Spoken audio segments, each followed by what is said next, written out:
Cikgu Lim, penceramah dah masuk ke belum?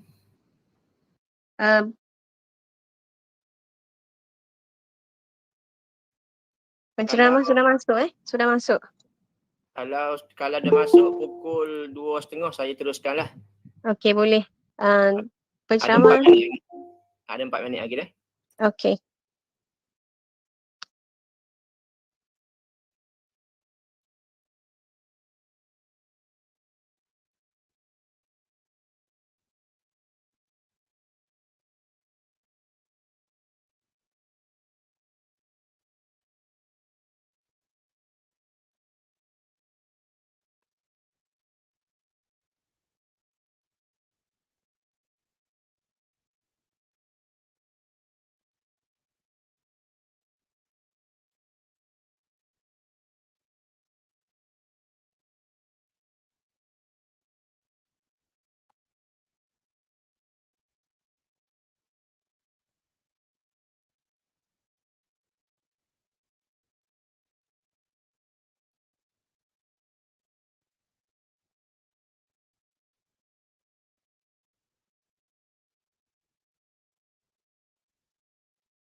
Syafiqah and Shafiq. Can you guys hear me?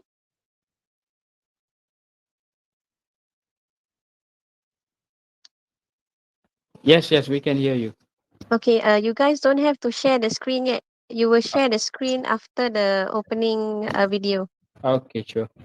Okay.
Are we even starting?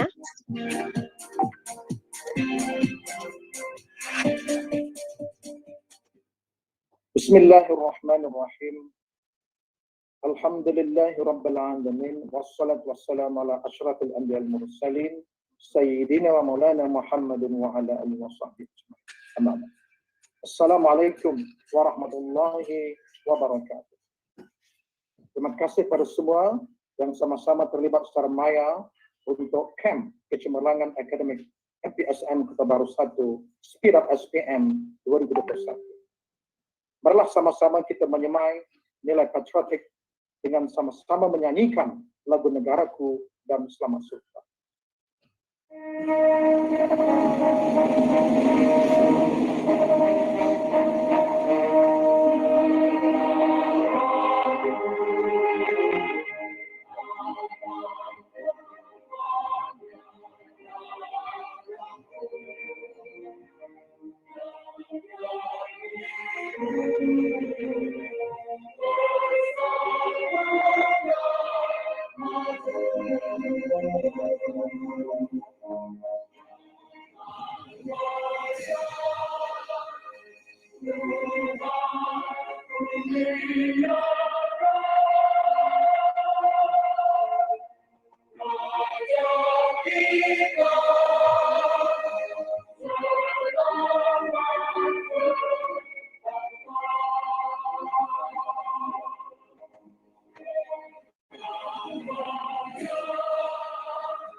Terima kasih kepada semua hadirin secara maya sama menyanyikan lagu Negaraku dan Sama Sultan.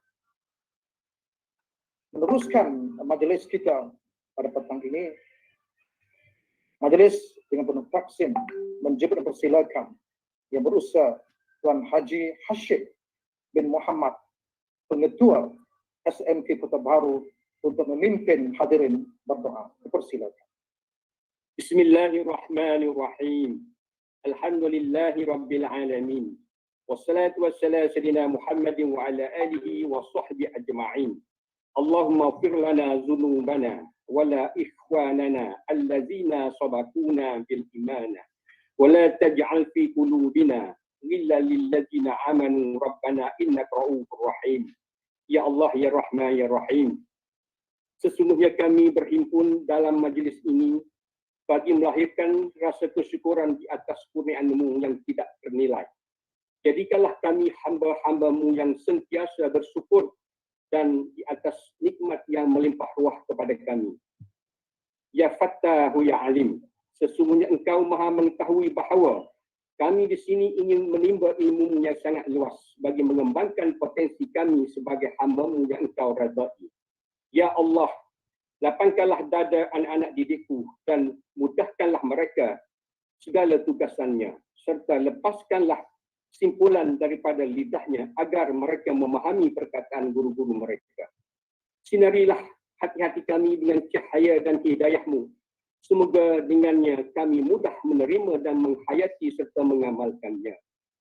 Ya Zal Jalali wal Ikram, kurniakanlah apa kiranya kami kesihatan anggota, kecerdasan minda, ketenangan jiwa, kekuatan semangat.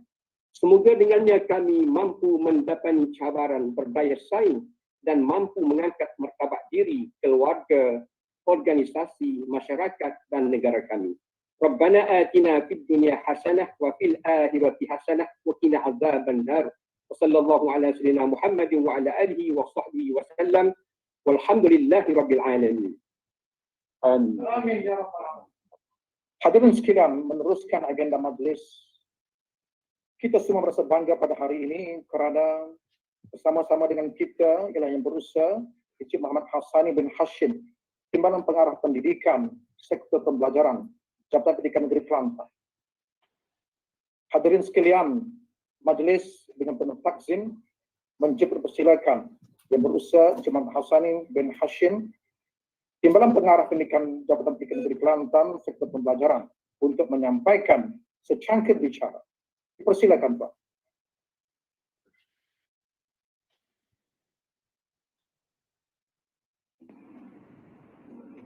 Assalamualaikum warahmatullahi wabarakatuh. Salam sejahtera.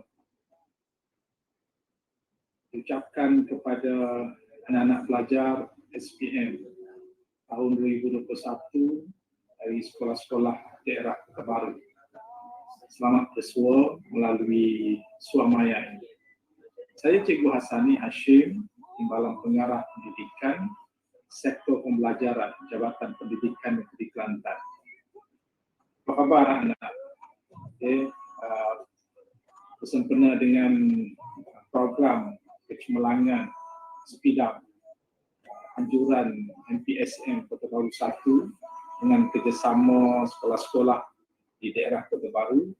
Hari ini cikgu nak berkongsi sedikit ilmu dengan anak-anak, khususnya calon-calon pelajar tingkatan 5 SPM di tahun 2021 ini. InsyaAllah anak-anak akan menduduki peperiksaan pada tahun harapan, tapi kita perlu ada satu perancangan. Sebetulnya hari ini cikgu nak berkongsi dengan anak-anak berhubung dengan konsep kita menetapkan matlamat. Sebab dalam hidup kita ini, siapa kita mesti ada matlamat. Mesti ada satu hala tuju yang kita nak pergi. Kita mesti ada cita-cita untuk harus kita bina. Jadi dalam menetapkan matlamat ini, cikgu nak berkongsi dengan anak-anak 5 perkara penting dalam menetapkan matlamat. Jadi cikgu nak kongsinya dalam konsep yang mudah, iaitu SMART. S-M-A-R-T. SMART. Apa itu yang dikatakan SMART? S-nya ialah spesifik.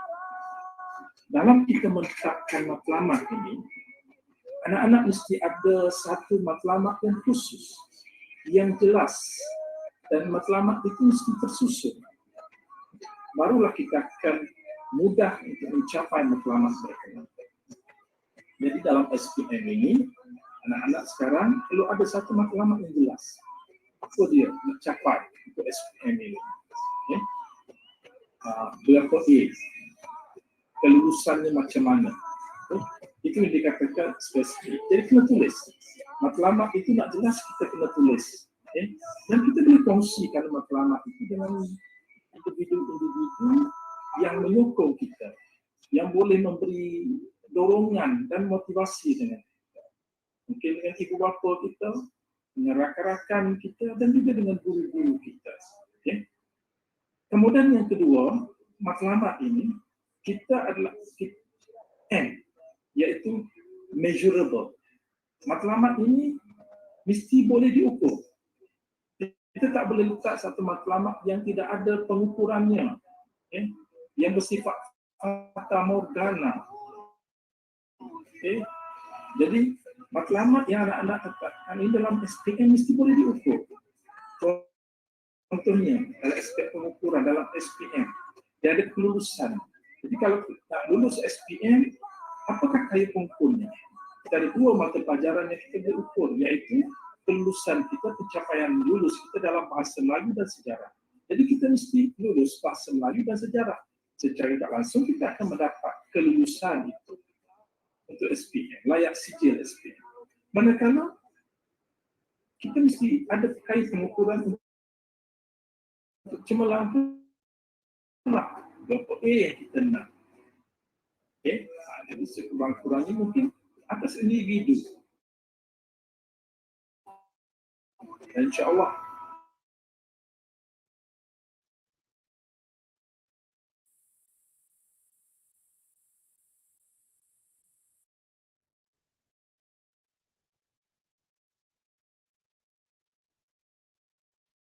semua orang telah melaluinya sebelum ini.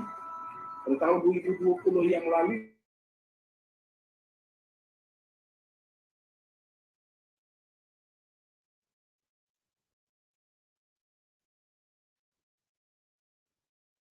semua orang mampu mencapainya. Sebab itulah saya cikgu teringat satu kata-kata hikmah. Dia kata, seseorang itu kita tidak tahu potensi pada diri kita sehinggalah kita melakukan sebaik-baiknya. Jadi insyaAllah kalau kita melakukan sebaik-baiknya, kita boleh mencapai matlamat yang kita tetapkan. Kemudian yang keempat, matlamat kita ini mesti bersifat realistik, yang bersifat praktikal, relevan dengan diri kita. Contohnya sekarang anak-anak tingkatan 5 nak menduduki SPM.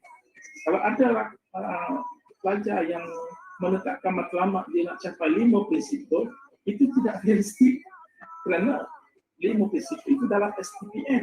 Jadi SPM tetapkan secara praktikal. Begitu juga kalau anak-anak tetapkan ambillah 9 mata pelajaran, tapi anak-anak tetapkan nak capai 10 A. itu tidak realistik, kerana asasnya sudah tidak ada. Jadi tetapkan matlamat yang realistik yang anak-anak rasa boleh capai dengan bantuan sokongan daripada ibu bapa dan rakan-rakan yang lain serta guru. Dan kemudian yang terakhirnya T, iaitu time frame. Setiap matlamat itu mesti ada tempoh masa yang kita nak capai.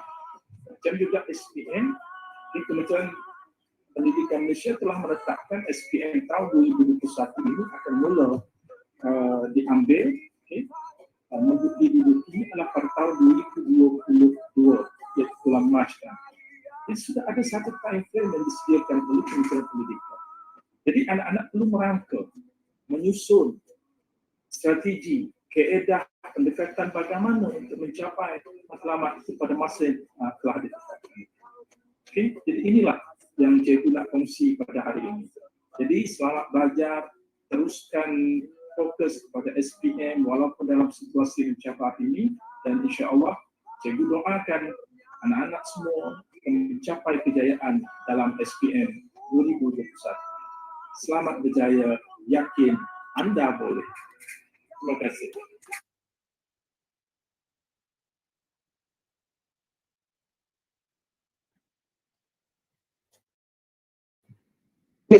Merakamkan setinggi-tinggi penghargaan dan terima kasih kepada Tuan kerana sudi menyampaikan secangkir bicara.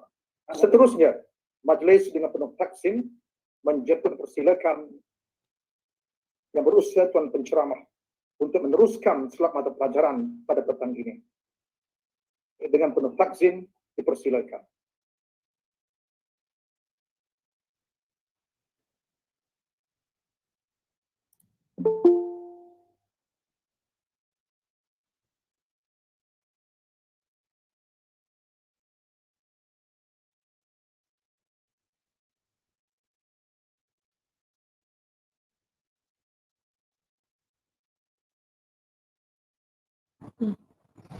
Okay, Assalamualaikum warahmatullahi wabarakatuh, and very good afternoon to all of you, to the teachers, to the students who are with us today.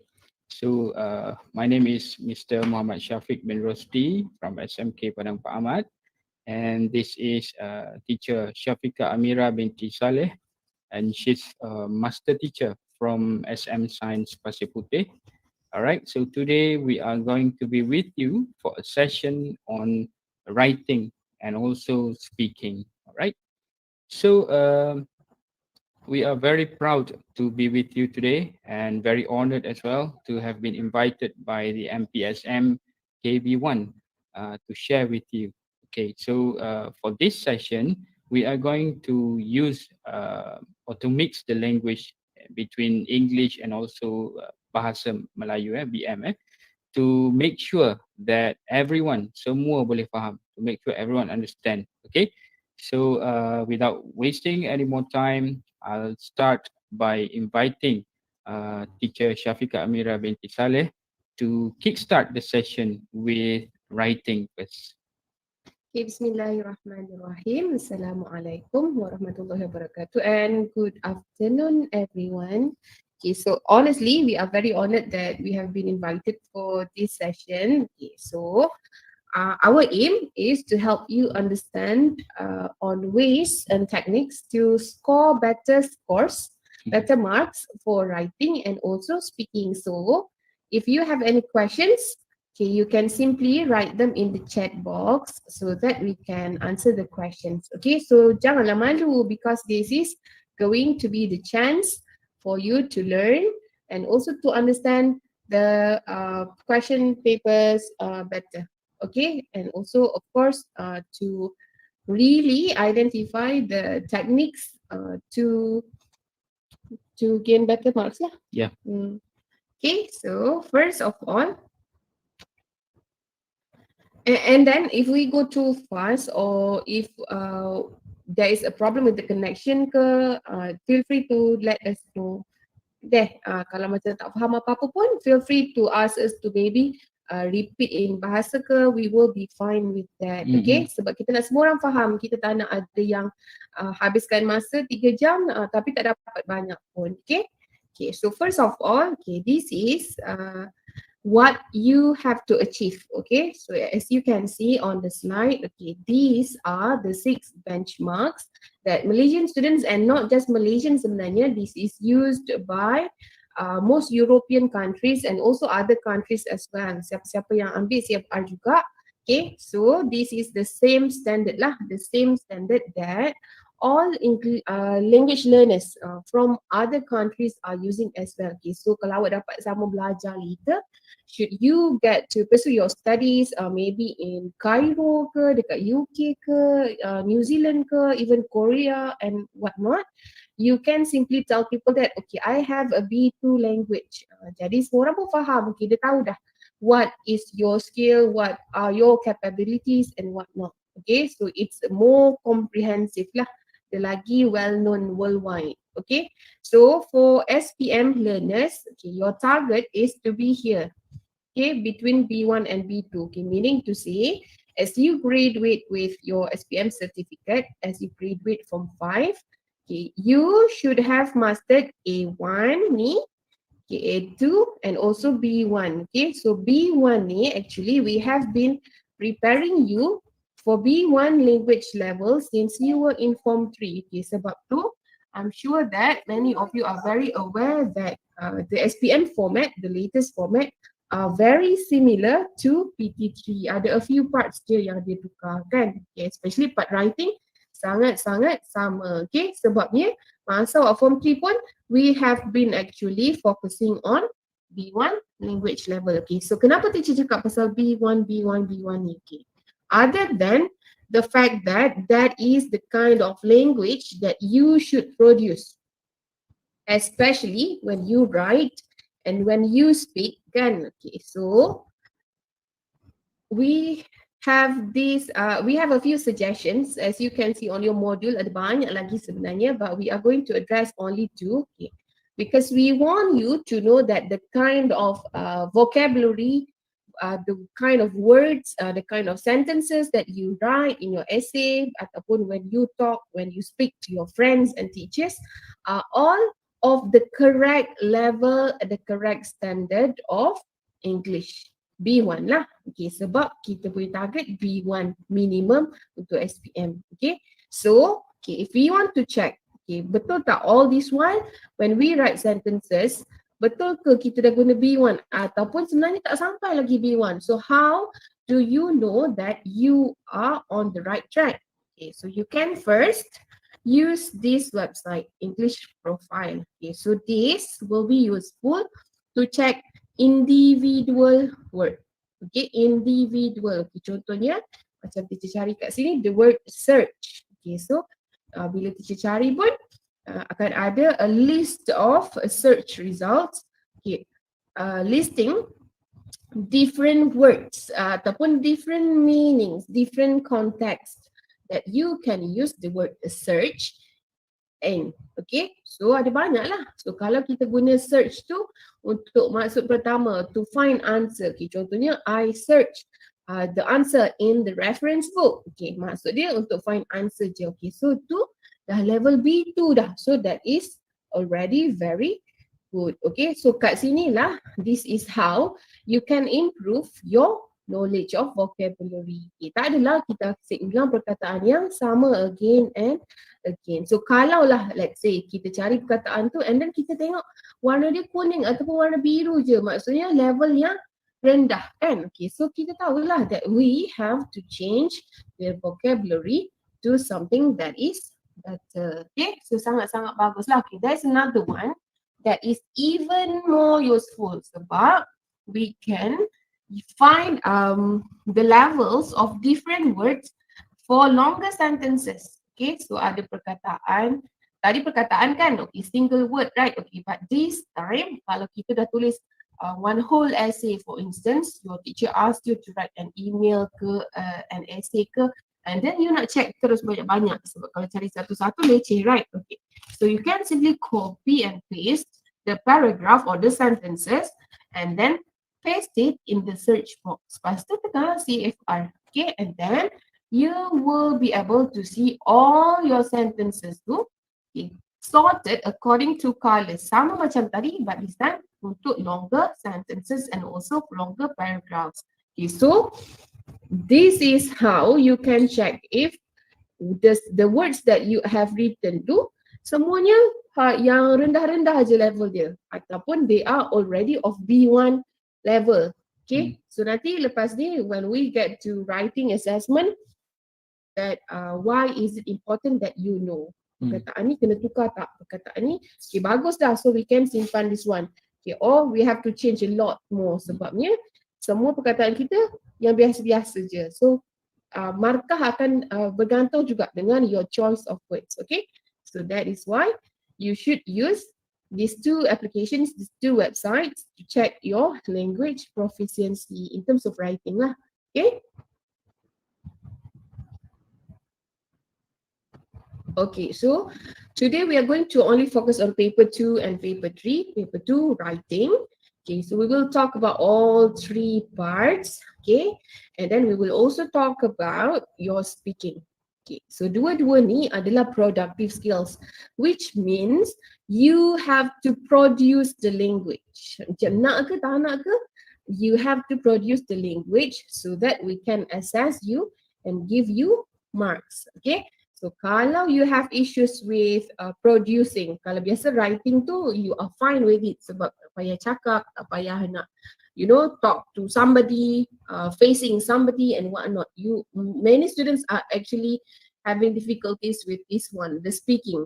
Sebab dia rasa malu, dia rasa kena bersuara, dia rasa risau dengan banyak lagi benda.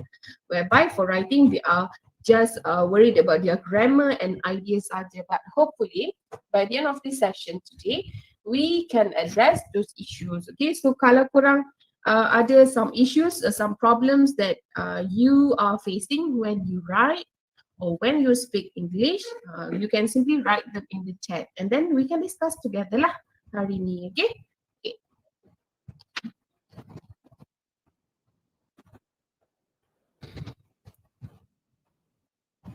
Okay, so just now teacher Syafiqah has shared with you bahawa paper 2 and paper 3 are production papers.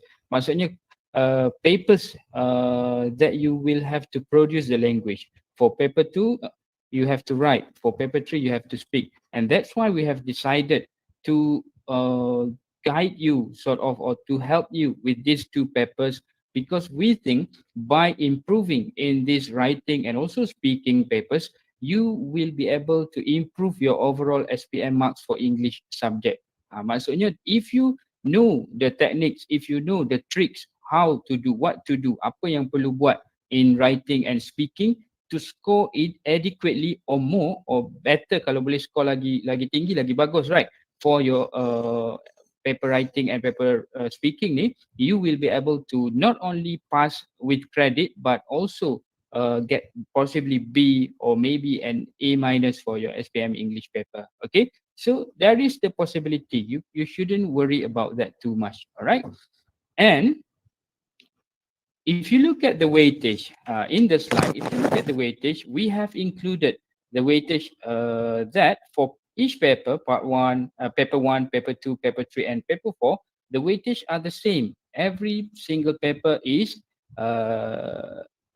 holding up to 25% of the whole weightage for the SPM. Maksudnya di sini, you have to score in a balanced way for each of these papers. You cannot have the mindset macam kita tak boleh fikir like, oh, I only want to score in reading and listening because I don't have to write and speak much for that paper. Okay, that is wrong, because reading and listening only will not help you to pass or to get credit for English. Okay, so that's why we have to change our mindset bahawa I have to score balance in all the papers in order to get ataupun to pass with credit or to get a good mark for this English. Okay, remember, getting a good mark for English will help you to get more options in terms of where you want to study. Kalau dapat credit English, you have a lot more choices. Boleh pilih nak belajar dekat mana and subjek apa, course apa dan sebagainya, right? Okay, so Okay.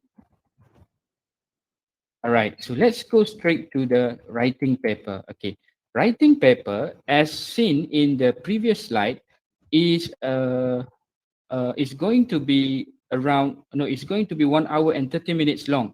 So within that 1 hour and 30 minutes, 1 jam 30 minit, you will have to write 3 essays. Ada 3 parts dalam paper 2 writing ni. The first part would be a short communicative message, okay, writing an email. The second part would be a guided writing, okay, where you will be given a question with beberapa bullet points to help you, untuk bantu anda in terms of elaborating and expanding your essay later on. And then for part 3, you have extended writing task, di mana students will have to choose between 3 options. Ada 3 pilihan daripada 4 format, which is article, story, review and also report. Okay, so out of these 4, ada 3 option yang akan keluar dalam exam, and you will have to choose one to answer. Okay, so part 1, part 2 and part 3 for writing. So it is at first it is considered as a very short time lah, because you have to write 3 essays in 1 hour and 30 minutes. So most of my students, my own students, they complain, sir, this is going to be very short time because kita kena tulis 3 essays in 1 hour and 30 minutes. Okay, but we have to look at the format for each of this part first. Okay, so for part 1, okay, kita kena tahu, okay, in order to score in writing paper ni, we have to know the features. Kita kena tahu dulu ciri-ciri format soalan tu, then only we know how to tackle the question, right? Okay, so I'm going to let you know now that the difficulty levels, tahap kesukaran, maksudnya tahap kepayahan dia in terms of part 1, part 2 and part 3 ni, they are totally different.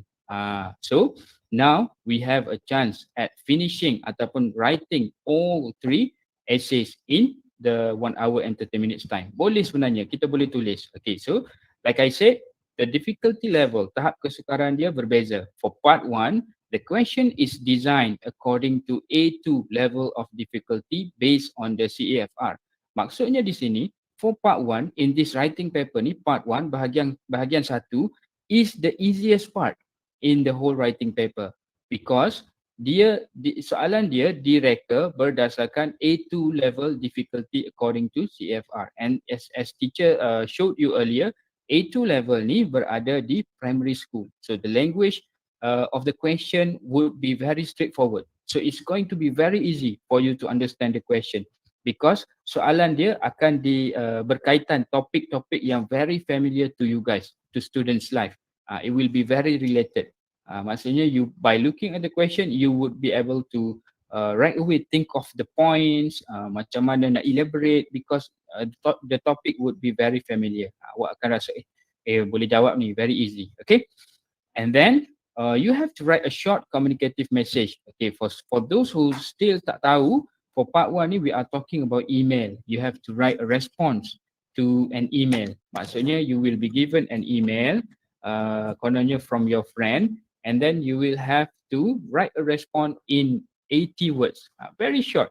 So that's why I said it's actually possible. Sebenarnya mungkin, bukannya mustahil, because for part 1 it's only going to be 80 words, very short. 80 words is like 1 paragraph, okay, around 6-7 lines pun dah 80 words actually. Okay, and then for part 2, the question is designed according to the B1 level. Nampak perbezaan tahap kesukaran dia tadi. For part 1, A2 level, tahap kesukaran dia. For part 2, bahagian kedua ni, B1 level. So tahap kesukaran dia naik 1 tahap. Okay, and at B1 level, you will be given a question with some bullet points, dengan beberapa bullet points to guide you, like I said lah, untuk bantu awak in terms of writing the whole essay tu. What should I need to focus on? What should I talk about in my essay? What should I address? Okay, and then if you look at the total number of words, tadi for part 1 you only have to write 80 words, but now for part 2 you have to write around 125 to 150 words. Okay, so jumlah perkataan juga semakin meningkat. Okay, so that's why the difficulty level increase, you have to write longer as well. Okay, but don't worry, now we know that the difficulty level is different. We will have a proper ataupun satu strategi yang sesuai. So we now know in terms of timing, macam mana kita nak organize our timing kan. Maybe for part 1, I shouldn't spend too long for part 1. I should spend more on part 2 and then most on part 3, because for part 3, bahagian ketiga, the question is designed according to B2 level difficulty. Tahap yang paling tinggi dalam this whole writing paper ni lah, paper 2. Okay, so at B2 level, you will be given 3 choices. Ada 3 pilihan. You will only have to choose one to answer. Okay, you, like I said, boleh pilih antara artikel, review, report ataupun story. And the number of words, jumlah perkataan paling panjang di sini, because you have to write around 200 to 250 words. Okay, normally bila kita orang buat sessions with students from other school ataupun other states, some of the students will be asking, diorang akan tanya, sir, what about what if we write not according to the required number of words? Contohnya, sir, what if for email the question is very easy, so we wrote more than 80 words, we wrote 200 words for example. Okay, my response would be, it is okay, it is fine, you will not be penalized. However, it will take more of your time, so you have to think about it as well. Maybe it's true that most of the students have a lot of ideas actually. Ada banyak idea for part 1 ni, because it's very interactive, it's very informal, right? Tapi you have to think of the timing as well. So like I said, you won't be penalized. So jangan pula fikir, kalau if I write shorter than 80 words, I will be penalized. If I write longer than 80 words, I will be penalized. No, it's not going to be penalized. Maksudnya markah awak takkan dipotong. Tetapi you only have to think of whether you have responded, sama ada anda telah menjawab soalan dengan cukup ataupun dengan baik ataupun tidak. Okay, that's the only thing that we have to consider bila kita buat bila kita jawab writing paper ni. And don't worry, because we have just the right technique ataupun strategy to help us break down the question and plan our answer in order to get a good mark for writing. Okay, for writing paper. All right. Okay, so this is a diagram that will help you to see the difference in terms of the level of difficulty. You can clearly see now, if you get band 5 for part 1, you will only be at B1 level. But for part 2, if you get band 5, your level would, according to the CFR, would be at band B2 level. And for part 3, if you get band 5, you will be at C1 level according to the CFR scale.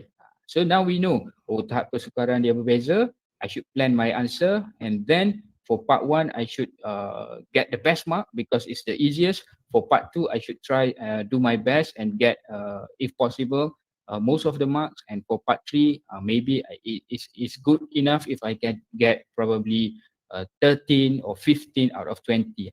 Now we should have that in our mind already. Okay, so that after knowing the differences semua ni, perbezaan tahap kesukaran ni, we should know ataupun we should have a proper strategy dah by now, right? And in your module, actually, we have included this diagram in your module, and you can see on page 4, okay, the diagram, right? Okay, right, okay. So let's focus on the slide, back on the slide, okay.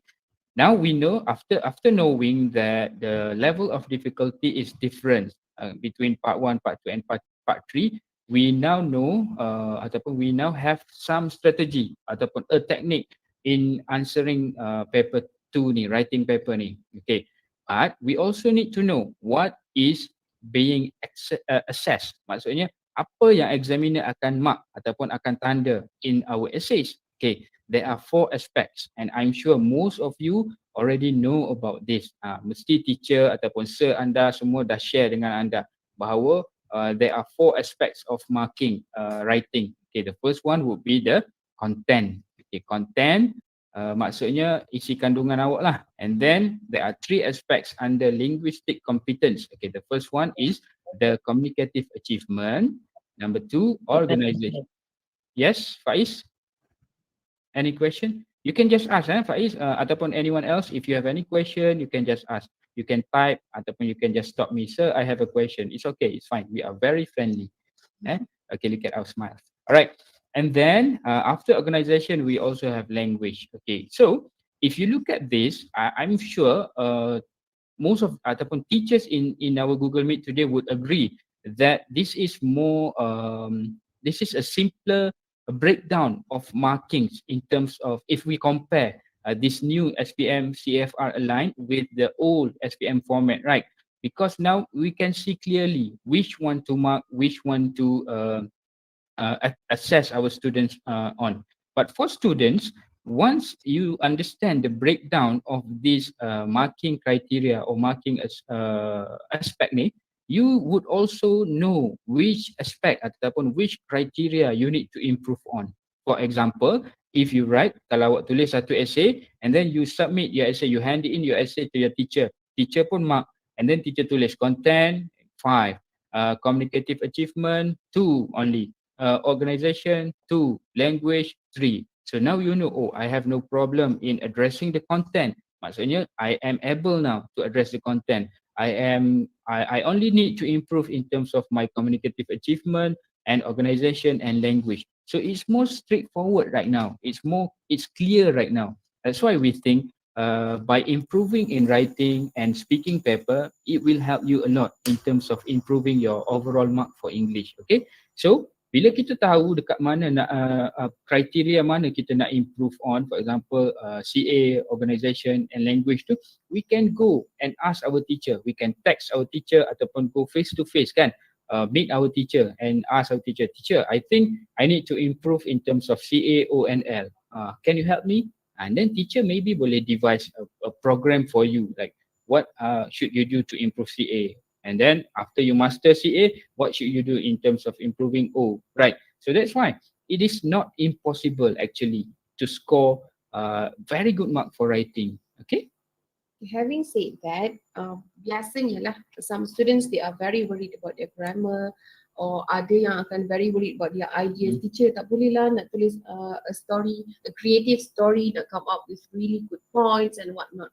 Okay, but with the recent, the implementation of CFR sekarang ni, your latest format ni kan, okay, it is actually very possible for you to pass with flying colours, even though you are not very certain of yourselves before this. Okay, sebabnya, okay, all of this are marked differently. They are different aspects, and kalau ada some links or relation between each, between two of the aspects pun, it won't be badly affecting you. Faham tak? Okay, so kalau you punya grammar je yang tak okay, so that means only the language je that will be affected.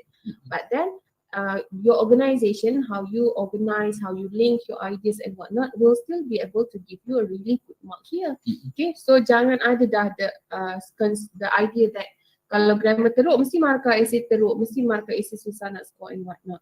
Okay, sebabnya with the given, the latest assessment, latest way of assessing your essay, paling latest ni, kita dah bahagi kepada 4 bahagian dengan 5 markah berbeza. So kalau tolak 5 markah untuk grammar pun, dekat grammar je dia akan tolak, kat lain dia takkan tolak. Okay, so if you have the ideas, you can answer everything, but then in that grammar pun only the mark for here will be deducted. Okay, so jangan ada dah impression tak nak tulis lah, tak nak improve lah sebab grammar memang tak buat kapur. Okay, so we don't want such misunderstanding.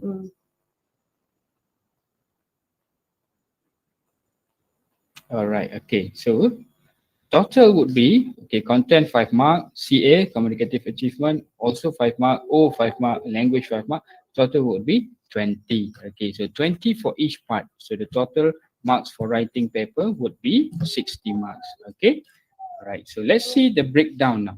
Okay, tadi saya dah bagi tahu secara ringkas ataupun secara umum in terms of what is content, what is CA, what is O and L, right?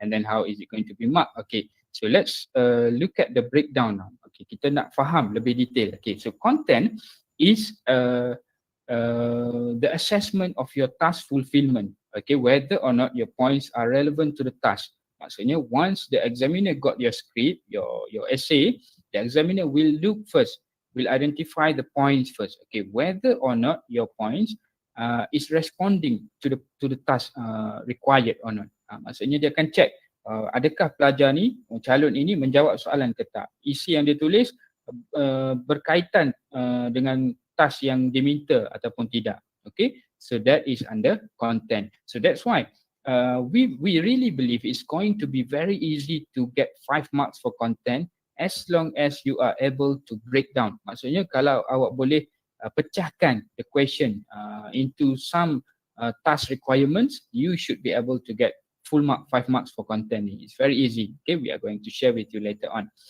And then in terms of communicative achievement, the examiner, the assessor, the examiner will look at your number one format. For example, if you're writing an article, for example, do you use the correct format or not? Adakah awak tulis tajuk? Adakah awak tulis written by or not? Okay, and then the assessor, the examiner also will look at your register. Register means the choice of words. Maksudnya penggunaan perkataan. This is I know that for some students this might sound very technical. So apa ni register? Okay, but easier word to make you ataupun to help you to easily understand this. A register means the choice of words that you use. Is it appropriate to the question or not?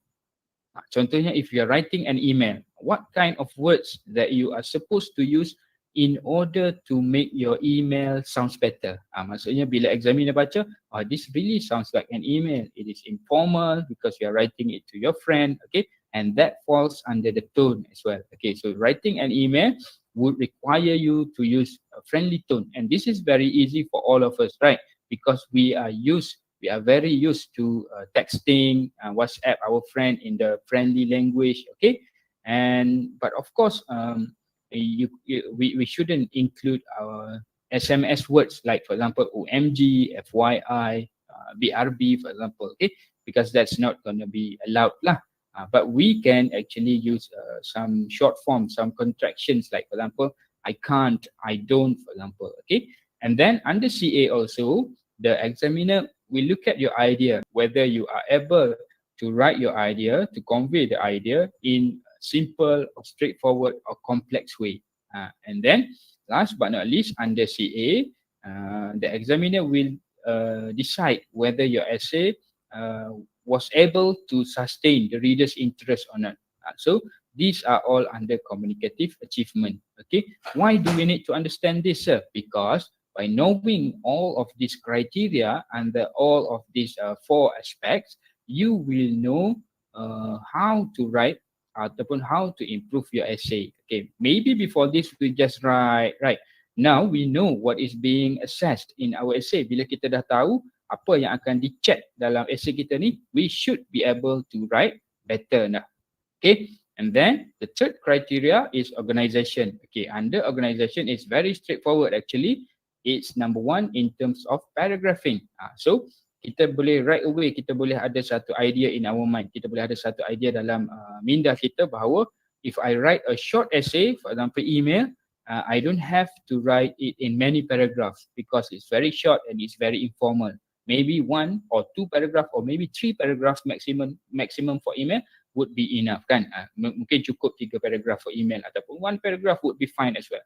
Okay, but when we are writing part 2 or part 3, of course, we need to have more paragraphs and maybe we can separate each point in each paragraph. So kalau ada some bullet point, let's say ada 3 bullet point in the question. So the first bullet point focus in paragraph number 1. Second bullet point focus on paragraph number 2. And then third bullet point focus on paragraph number 3. That will help you in terms of improving the organization of your whole essay. Okay, jadi kena ingat tadi CA lain and then O ni dia berkenaan dengan paragraphing, macam mana kita susun perenggan essay kita. And then we also will look at the cohesive devices and linking words that you use. Okay, in Malay, cohesive devices are penanda wacana. Okay, I believe that I think all English teachers would have taught you this. Mesti dah ajar cohesive devices and also linking words ni. So cohesive devices adalah penanda wacana. For example, moreover, furthermore, other than that. Benda tu kita boleh hafal. There is no problem.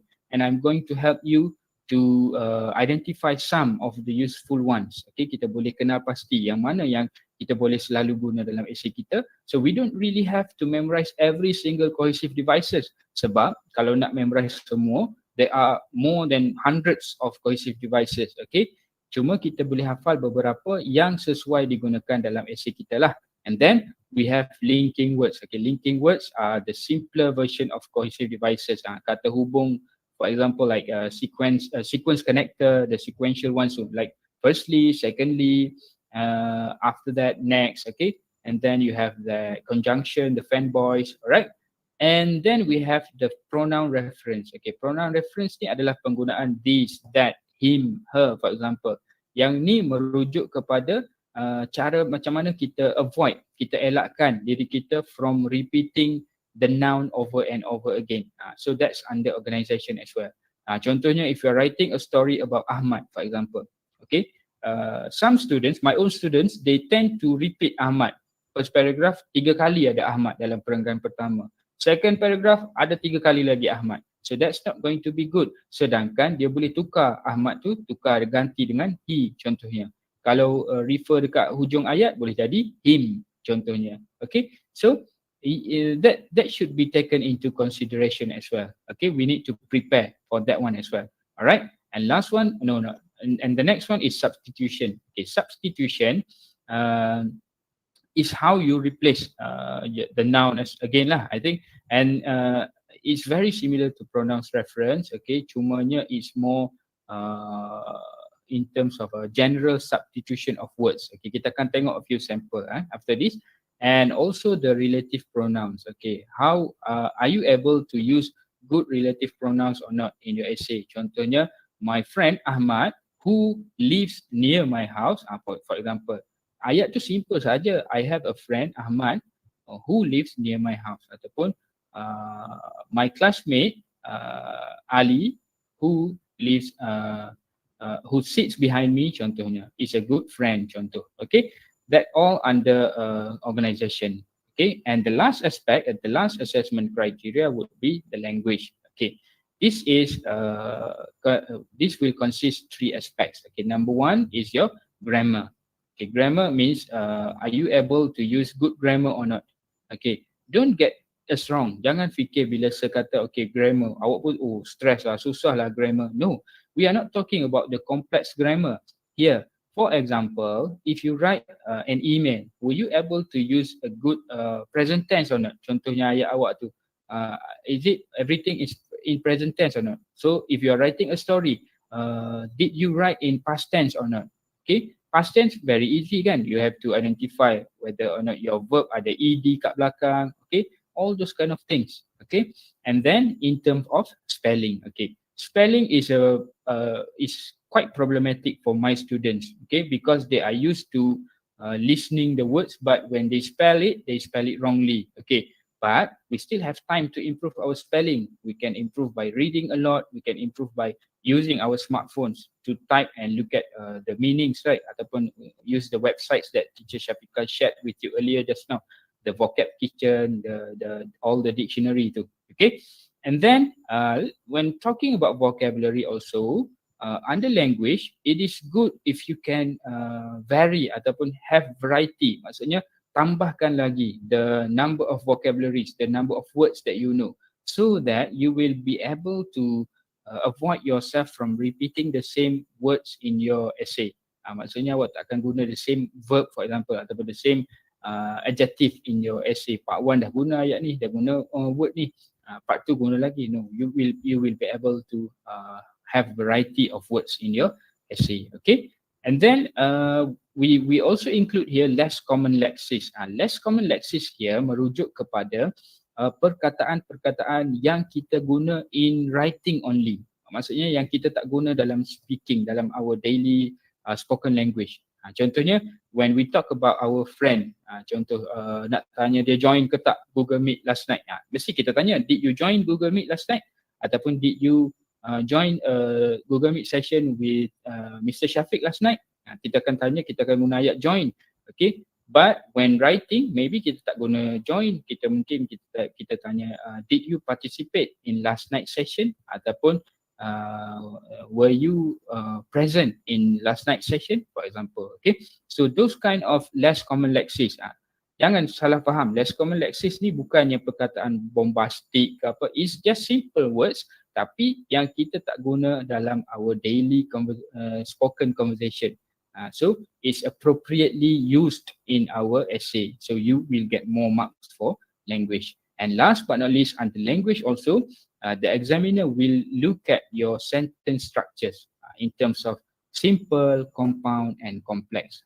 Maybe for some students, maybe dah start fikir, payah ya, kena ada complex juga, kena ada compound juga, kena ada simple juga. No, you don't have to use complex all the time. Okay, you can also use simple and compound. Don't get the wrong idea. Jangan salah faham macam, oh, I really need to use all the complex sentences, then only I can get a good mark. No, bukannya wajib guna complex baru dapat good mark. Tapi you have to think of the difficulty level. Like I said earlier kan, part 1, part 2 and part 3, they are all different, berbeza tahap kesukaran dia. So for part 1, it's okay for you to use all simple ataupun simple plus compound sentence only in part 1. Boleh guna and that will be good enough for you. Cukup dah untuk dapat 5 mark for language.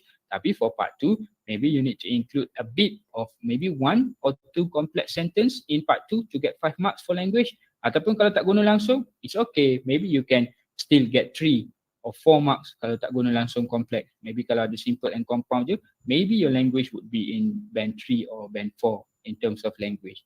Okay, and then for part 3, of course, you need to have more complex to get better marks because like I said, the level of difficulty across all the parts in writing, setiap paper part 1, part 2 and part 3 dalam writing paper 2 ni memang dia berbeza. So, kita kena faham when the difficulty levels are different, the marking scale, skala pemeriksaan, skala pemarkahan that is going to be used by the examiners are also going to be different. Maksudnya examiner akan rujuk skala pemarkahan yang simple untuk mark part 1. And then for part 2, examiner akan refer kepada skala pemarkahan yang lebih tinggi sikit tahap dia. And then for part 3, skala pemarkahan yang sesuai khas untuk part 3 sahaja. Okay, alright. So we have to make sure we know CCAOL now. We have to make sure this in order to improve. Remember, our target is not only pass, we want to pass with credit. That's the basis that we need to set for this because it's possible actually. You have to have this positive mindset, then only you will be able to achieve it. Okay, all right, okay. So I'm going to briefly tell you about the sub-skills of writing. The whole writing paper ni, for paper 2 ni, tak kisahlah paper part 1 or part 2 or part 3, tapi the whole writing paper, paper 2, will focus on these 8 sub-skills. Okay, number 1 would be communicate information clearly. So if you want to practice right now, nak start buat latihan dah, right after this session with Mr. Shafiq and Madam Shafiqah ni, you feel very fired up, dah motivate dah. Okay, maybe you can start by building sentences that communicate information clearly dah. Maksudnya straightforward idea. You are able to convey the idea very effectively, very clearly dah. Okay, and then you should also focus on communicate your feelings and opinions clearly. Kalau sebelum ni nak tulis feelings, nak tulis opinions tak clear. Maybe we didn't know sebelum ni. So maybe we can change our sentences. Tukar, I have an opinion atau contoh, in my opinion, I think this and this and this contohnya. Okay. And then the next sub skill is organize information clearly, use register appropriately, okay, plan, draft and edit work appropriately. Okay, this is very important for us, the one in orange ni, because I think most of the students, they don't get good marks because they don't plan. They don't plan their essay before they send in the exam. They tak plan. Right away look at the question and then the students will right away write the whole essay. Okay, when you do that, I think you will finish in time, but it will not be a good essay. Okay, because normally if you plan, if you have a proper draft or if you are able to edit your essay before you send it, before you hand it in to your teacher, it will improve your mark a lot. Okay, and then the next sub skill is spell written word accurately, and last but not least is punctuate text appropriately. Okay.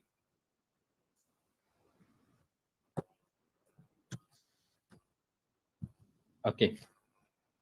Okay, so this is a summary of some basic grammar rules that you should know by now, okay? Because these are the grammar rules that you have been learning since you were in primary school lagi. Okay, so these are some of them, and some of the really important ones. They are 14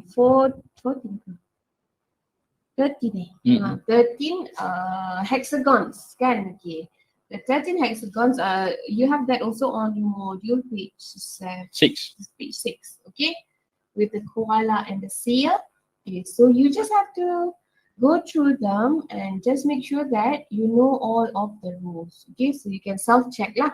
Okay, so part mana yang kita masih rasa kita shaky lagi, we can improve on those parts lah. Okay.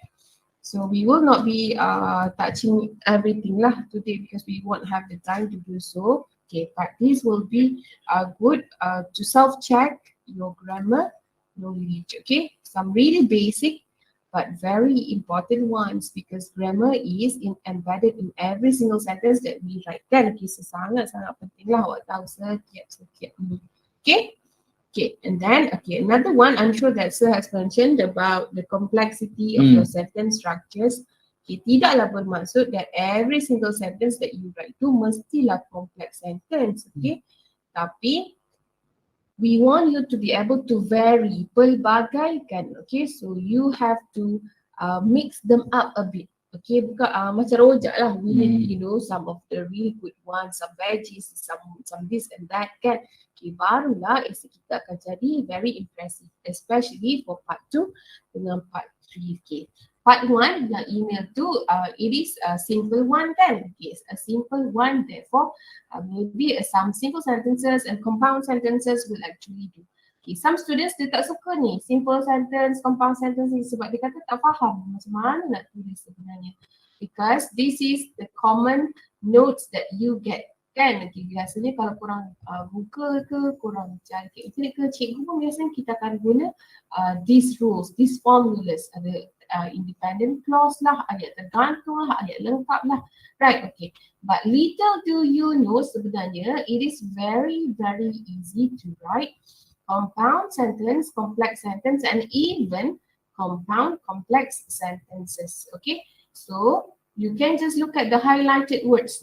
The highlighted words are also called as conjunctions or linkers, or also known as subhasive devices lah. Okay, subordinating conjunctions. Okay, so as long as kita ada perkataan-perkataan yang dalam highlight ni, okay, that means we are already writing compound sentence or complex sentence. Okay, you can also conteng on your module. Okay, when we talk about this, maybe you want to highlight ataupun you want to circle so that you get clearer idea. Oh, how to form compound sentence. Oh, how do I form ataupun how do I make complex sentences? Okay, or just by adding because dah jadi complex lah. So that's why I said earlier that you might have been using. Kita sebenarnya mungkin guna contohnya ayat simple like I am going to school tomorrow because I have a meeting contohnya. That's already a complex sentence. Yeah. Okay. So sebab tu saya kata kita jangan fikir English ni susah.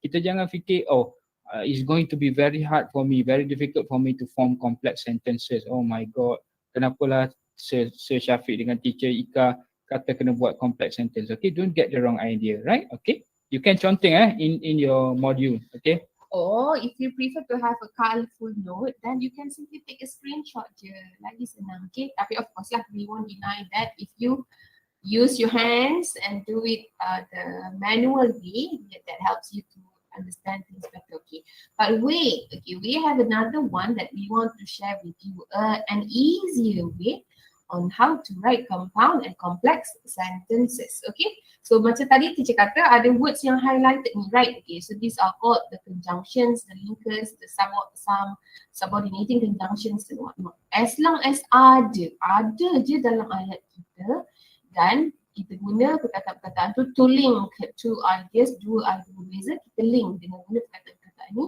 Automatically, awak tulis tu compound dan complex sentence dah. Okay, so this is our next slide. This is our cheat card lah. Okay, so this should also be something that you use as reference. Okay, so kita tengok, kita ada two parts. Kita ada chord left side and the right side. Okay, so left side adalah compound sentences and the right side is the complex sentences. Okay, so these are the cheat card that we are going to use to write compound and also complex sentences. Okay, so conjunction. Okay, conjunction tu paling basic lah. Kata hubung yang paling basic, which is fanboys. Kan? Okay, kalau korang tak pasti fanboys apa? Kita ada for, and, nor, but, or, yet, and so. Okay, so for, semua orang nanti tak faham. For tu macam mana, teacher? Is it like I buy this gift for you? Ayat compound ke, teacher? No, sebab that is just one idea. For sebagai ganti because is, then a compound connector. Okay? Bukan. Okay, fanboys lain ni. Okay, so this is known worldwide lah, fanboys ni. Okay, so kita akan guna fanboys. Okay, teacher tulislah dekat chat tu. O, N, O. Okay, siapa nak sambung? V, O, Y, and S. Boys, sambung je dekat chat tu. Okay, we have fun boys. I have written the fan, F-E-N. Kalau V, O, Y dengan S tu apa pula?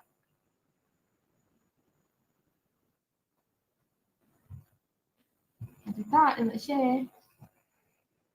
But, okay, Okay, but thank you Anis for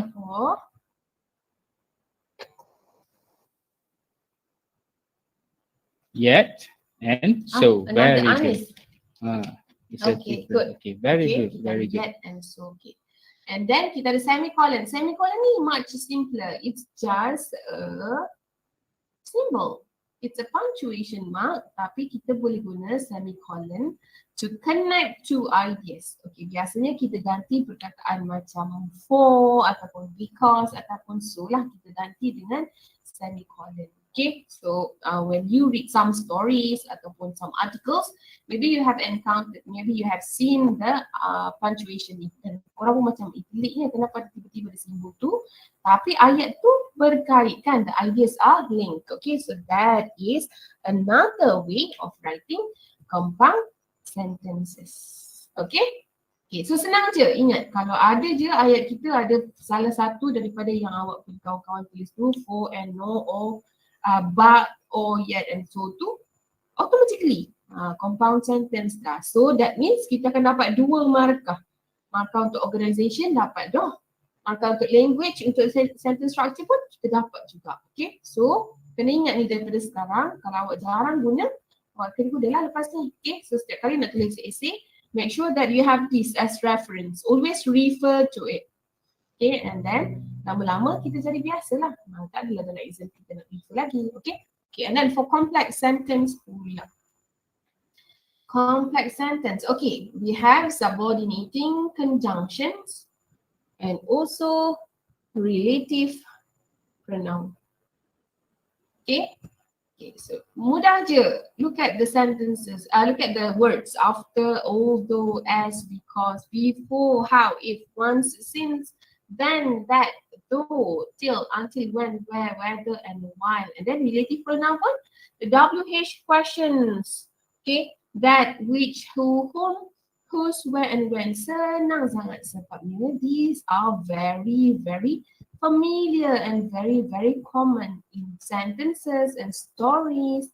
And you, in fact, have used some of these words. Cuma korang tak tahu yang dia punya impact sangat-sangat besar. Okay, so start using many of them, even more now, so that kita akan tulis more complex structures instead of just simple ideas. Okay, so did you tell them that the length of the sentence is not necessarily complex sentence? Yes.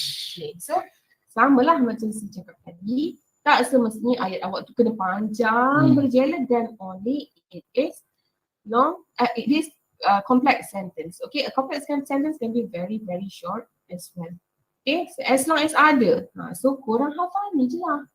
Okay, hafal ni je. This is the formula behind all those. Okay, kalau nak buat lagi power, compound complex sentence, combine the two, akan ada conjunction and also subordinating conjunction. Mesti ada dua-dua. Okay. Alright, and then we also have cohesive devices. Okay, so this is equal to penanda wacana in bahasa Melayu. Okay, even when we write essay in bahasa kan, cikgu mesti akan pesan, okay, gunalah penanda wacana. It helps to make your essay better kan. Okay. Nanti ayat akan jadi lebih cantik, lagi mudah untuk examiner faham and whatnot. Okay, so the same purpose is applied for English language. Okay, I know that we show a lot kan. Okay, tapi janganlah risau. You don't have to hafal everything. You just have to choose a few and then always use them in your sentences. Okay, okay, especially this one lah, sequencing ni. People akan bantu markah awak untuk tadi organization. Tapi janganlah korang duk suruh no, firstly, secondly, thirdly, fourthly, fifthly, sixthly, semua sampai habisly. Okay, janganlah terlalu banyak. Use a few sahaja, firstly, secondly. Lepas tu kalau next, then after, other than that and whatnot. Okay, atas ni pun ada banyak lagi addition. Okay, hafal lah, hafal. Okay, you can screenshot this as well. Kalau nak yang lagi cantik tu banyak lagi dekat website dekat internet. Okay, so just find them. Okay. Okay, so this is another important thing yang teacher nak sangat korang insist on. Why? Sebab without the proper planning, normally students will have difficulty when writing essays. Okay, so kalau korang plan, you can improve in a lot of things, especially your timing. And then in terms of your language as well. Ingat tau, kita nak score 4 aspects. The content, organization, communicative achievement, C, O dengan L, language kan. Okay, so all 4 aspects can be cautiously prepared so that you write really good English essays. Okay, so kalau korang tak plan, when you just jump into the writing part kan, dapat soalan tu excited terus jawab essay. Okay, and then you will have difficulty first. Korang punya masa, so korang syok sangat tulis, and then masa korang tulis tu, you may have problems with your ideas. Okay, first, okay, pasal ideas pula, okay, you may end up repeating yourself. Tulislah point tu dekat the previous paragraph, lepas tu korang pun buat lagi point yang sama. You may end up repeating yourself. And then secondly, you may not know what to say. Dah habis dah idea. Okay, so that is another serious issue if you don't plan. Okay, many students actually they don't like planning sebab dia kata, no, this will take my time of writing which I will not have enough time to write. Tapi trust me, if you practice from now on, you will take very little time to plan sebenarnya. Okay, if you have made this common practice kan, sekarang ni practice sikit-sikit plan sebelum tulis essay, and then 5 minit, 7 minit tu you will finish planning dah, trust me. Okay, kenapa penting kita plan? Sebab first, when we see the question, we will have so many ideas of what to write. Okay, masa ni lah budak-budak kan jadi very overconfident to start writing sebab dia rasa dia ada banyak idea dalam kepala dia. Okay, what you have to do when you plan is just tulis your paragraph 1 nak tulis apa, paragraph 2 nak tulis apa, 3 tulis apa, sampai habis. Just the main ideas, bukannya full sentences. Okay, tulis main idea je. Okay, first apa yang berlaku and then apa yang berlaku and this and that. Just a simple one.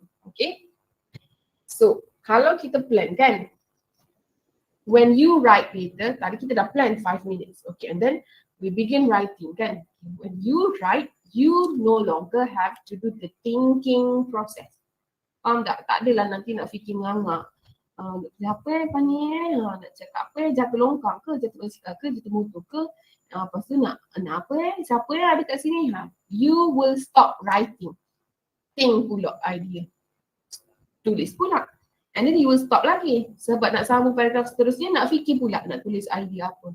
Okay, so that will be a very disrupted writing process. Awak punya writing process takkan smooth. Itu lagi ambil banyak masa daripada awak habiskan 5 minit untuk fikir je, untuk tulis semua yang dalam kepala awak dalam paper dulu. Okay, so try to do that. Plan dulu 5 minit and then tulis. When you write, you no longer have to do the thinking because you have everything on the paper already. So awak cuma tengok je kertas tadi, oh ni, tulis. And when you have written all those ideas in your head tadi, bila awak tengok balik dekat awak tu point tu, awak tahu dah what kind of linkers and conjunctions do you want to use in your essay to link the ideas that you have written there. Lagi jelas. Oh, kat sini boleh letak which, kat sini boleh letak after, kat sini boleh letak while, and whatnot. Barulah essay kita lagi keempat in terms of language and organization. Okay, so with just by planning tadi, you can help getting better scores dekat C, CA, O dengan L. Okay, do you have any question tak so far? So ada 3 stages. First, planning. Second, okay, 2 dengan 3 ni kita boleh combine jadi the process of writing. And then the last stage is to improve. Maksudnya to correct your language if there are any mistakes. Kita barulah kita tengok dah siap semua, baru check. Ya, ada tak salah error, salah eja ataupun salah grammar ataupun perkataan yang kita boleh improve. Baru kita check. Jangan korang tulis check, korang tulis check. Nanti the process of writing will be very disrupted. Okay? Okay, so let's go to writing part 1. All right, so okay, let's continue with writing part 1. Okay, I hope we are not going too fast, right? Because I think you have a good time to think, to jot down some notes probably. Okay, so if you look at your module on page 7, okay, there is we are going to talk about writing part 1 right now. Okay, for part 1, like I said earlier, for part 1 it's going to be responding to an email ataupun a short communicative message lah. Okay, normally we are currently studying email, of course. Okay, so in the email that we receive ataupun that is being sent to us, there are 3 questions that you need to answer. You need to respond to. Okay, so the first step to do is read the email and identify, kenal pasti the 3 questions that you need to answer. That is going to be very important because once you know what are the questions that you need to respond to, it will you will be able to construct ataupun to plan your answer. Okay, and remember we want to get 5 full marks for content. So this is our first step. Very important, sangat penting nak dapat full mark 5 for content tu, you have to identify the question first, kenal pasti dulu. Okay, step number 2 is to provide elaboration for each answer. Okay, after you know what are the questions, and then you have to think of your plan. What is your answer? Okay, ataupun what are your answers? And then you have to think of the elaboration as well, because only a direct answer wouldn't be enough for you to get a good mark for CA and also for organization lah. You need to think of that as well. So kena ada satu jawapan and then kena ada elaboration for each of the point, each of the answer, at least 1 elaboration or maybe 2. Okay, it depends on your creativity as well, right? Okay, and then step number 3 is to use suitable and accurate vocab relating to the topic. Okay, so this is where the register comes in. This is where you need to think of the communicative achievement. Maksudnya dekat sini, if you're talking for example about e-sport ataupun online game, okay, so you need to think of some good vocabularies ataupun some good words related to the e-sport. Okay, competition for example, okay, gaming, what about the gaming gears, okay, for example. Okay, and then number 4, create some fun details about the recipient to help you illustrate your points. Okay, this is a bonus point. Of course, it would be good, it would be very interesting if you can create make up, maksudnya reka satu kononnya satu maklumat menarik, very fun, interesting tentang the recipient, kawan awak yang hantar email tu kepada awak, to illustrate your point, to make your points sounds better. Okay. Alright, so let's look at the question now. Okay, in the module on page 7, we have the question, sample question, right? I'm showing this on the slide as well. Okay.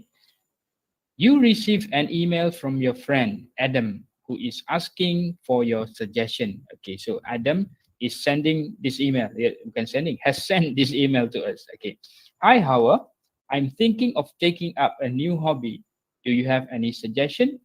What tools or equipment do I need to have? What benefit will I gain? Can't wait for your reply. Bye. Okay. Now reply the email to your friend in about 80 words. Okay. Like I said earlier, sebab tu saya kata in this email for part 1, the language used would be very straightforward, and we would be able to understand the topic ataupun the question ataupun the task very easily. Kan? It's very straightforward. Dia nak minta suggestion, cadangan. Okay, so let's now identify the 3 questions in this email first. Okay, the first one is, okay, I am taking up a new hobby.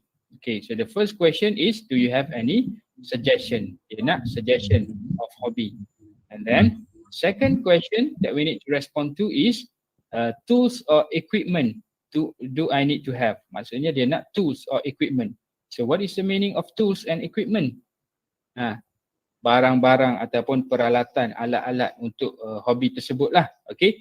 And then question number 3 is, what benefit can I gain? Will I gain? Dia nak tahu benefit, apa faedah dia pula, apa manfaat dia pula that we can gain by doing the sports. Okay. So can't wait for your reply. Bye. Okay.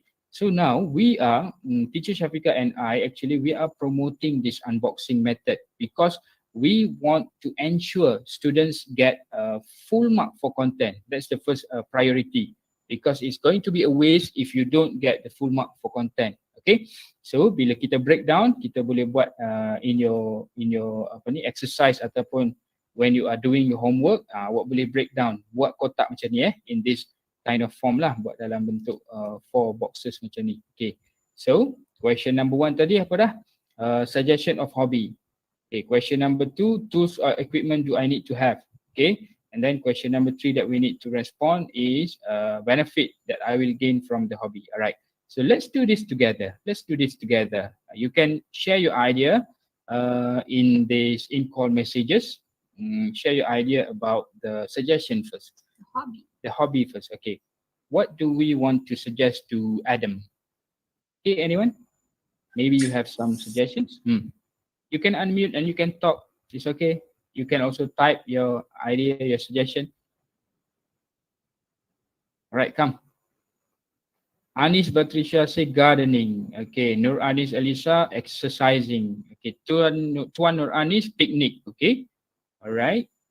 Okay, so drawing. All right, very good, very good. Okay. What about the tools now? Okay, if you let's say if we talk about exercising, okay, let's choose exercising here. Okay, the hobby, the suggestion of hobby that we want to suggest to Adam is exercising. Okay, we have decided now exercising. Oh, I did also say travel. Thank you. These are some very good suggestions. I am very surprised now. You are very interactive, very active. I like it. Okay.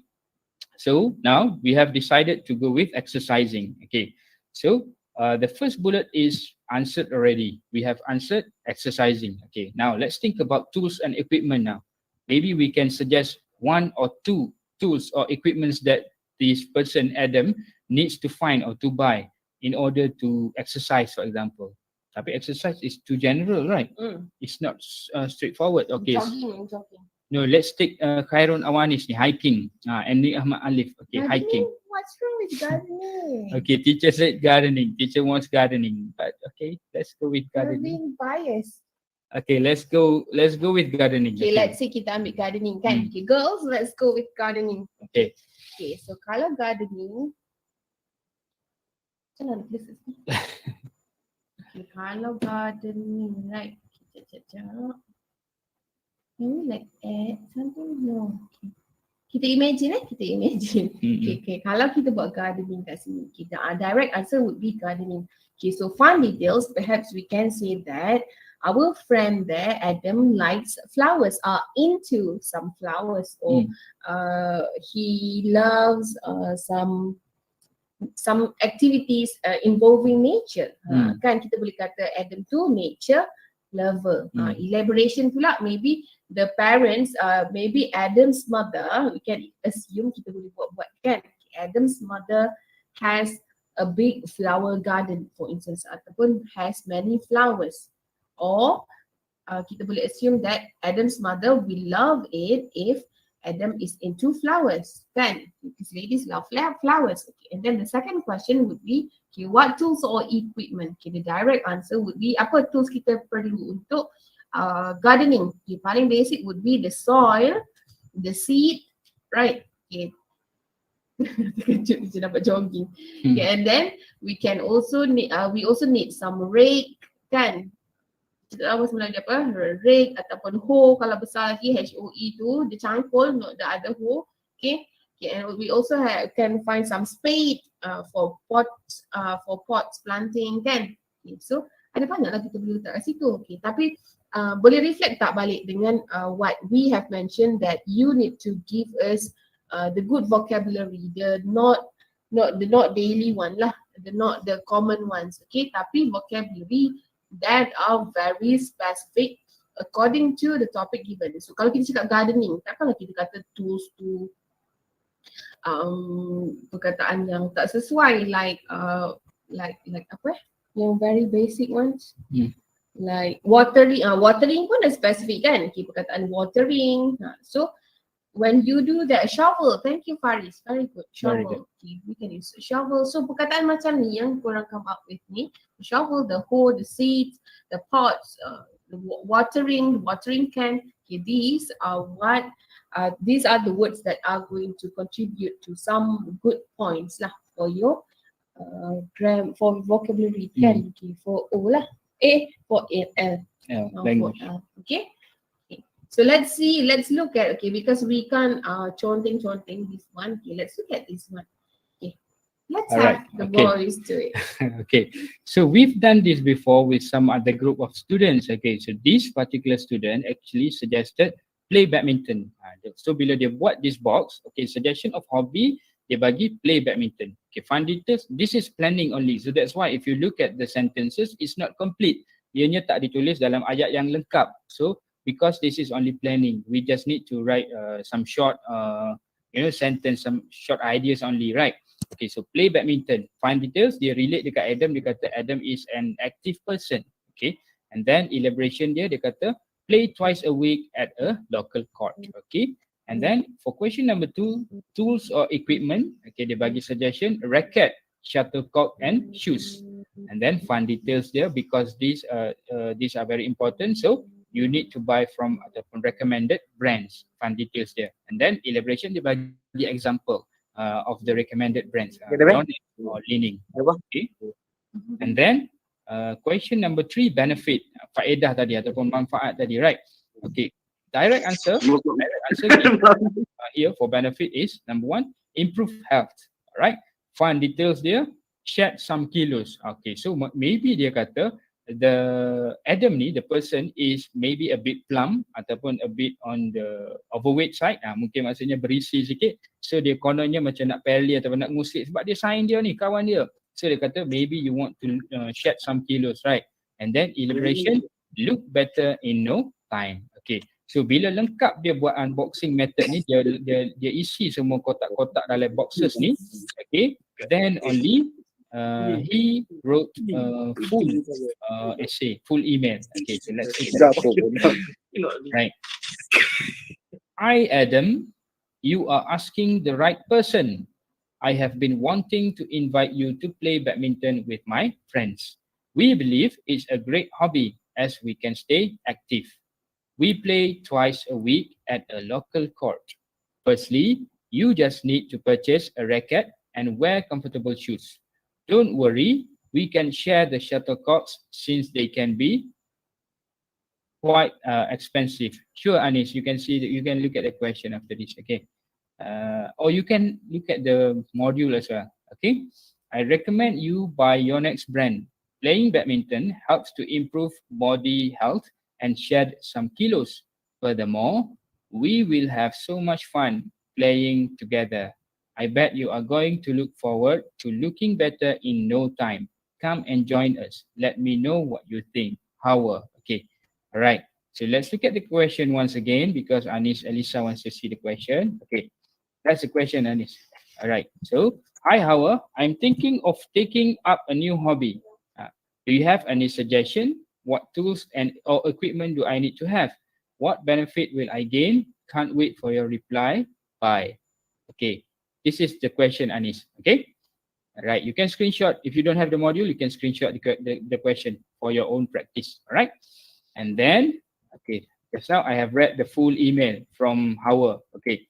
So, bila awak tulis macam ni, examiner akan check. Okay, so the first thing is examiner will check in term of the content. Dia akan tengok dulu, adakah content kandungan email ini menjawab soalan ataupun tidak. Alright, so let's have a look. Okay, the one in green bracket is the content. So it's answering all questions in the previous email from Adam tu. Dia suggestion of hobby, badminton. Tools or equipment, dia bagi racket and comfortable shoes. Okay, so we just need one, so racket. And then improve body health as the benefit. Jadi right away, content is being, the tasks are being fulfilled. Maksudnya menjawab soalan yang diminta oleh Adam. So right away, content dapat 5 marks. Alright. And then in terms of communicative achievement, okay. So in terms of communicative achievement, remember this is an email. Ini adalah email. So we are writing to our friends. We need to use informal ataupun friendly tone in our email to make it sound like a real, make it sound realistic lah because this is an email, right? So kita highlight the one highlighted in red adalah contoh-contoh informal ataupun friendly tone that we can use in our email writing. You are asking the right person, contohnya. Okay, we can start right away in this email just by saying this because normally in the previous email ataupun dalam email yang kononnya dihantar kepada awak tu, dia akan minta kita respon dan beri beberapa soalan atau beri beberapa jawapan ataupun cadangan. Okay, so you can start right away by saying you are asking the right person. Boleh memorize ayat ni. Okay, sebab memang sesuai digunakan. Okay, and then lagi don't worry. Don't worry, dia guna contraction, pemendekan situ. Dia tak eja penuh, dia tak tulis do not worry. Dia tulis don't worry. And it's okay for email. It's not going to be penalized. Dia tak akan potong markah. Okay, and then I bet. Come and join us. Let me know what you think. So these are all informal ataupun friendly tone that is going to be very good for email writing. Okay, so after that kita tengok cohesive devices and linking words pula. So for this email dia guna as and then ada firstly that is sequential. Lepas tu ada and, conjunction, since and furthermore. So untuk email ada sikit-sikit macam ni pun sudah cukup untuk dapat 5 mark for organisation. So tadi content dah 5 marks, communicative achievement also 5 mark, and then in terms of organisation also 5 marks. So last but not least is in terms of language. Okay, language, there is no problem here in this email. It is very straightforward and in fact it can be shorter than this. You will still get 5 mark for language. So total is 20 marks for this sample. Maksudnya very easy sebenarnya. Sebab tu saya kata put aside the mindset bahawa writing is very difficult, bahawa writing is going to be challenging. No, because by writing this way, you are already scoring full mark for part 1. Okay, remember because part 1 is the most easy, it's the easiest part. Okay, it's the easiest part in the whole writing paper 2 ni. So that's why you write simple like this, ada sikit cohesive devices, ada sikit informal friendly tone, and by responding to all the tasks, you can get 5 mark for content already, and then by reducing ataupun limiting ataupun kurangkan the number of vocabulary mistake, grammar mistake in your email, you can get 5 for part 1. Very easy, very simple, right? Okay, so for those who have the module, you can actually take note from this slide and fill in your module. Okay, screenshot dulu, and then later you can fill in your module, the unboxing method on page 7.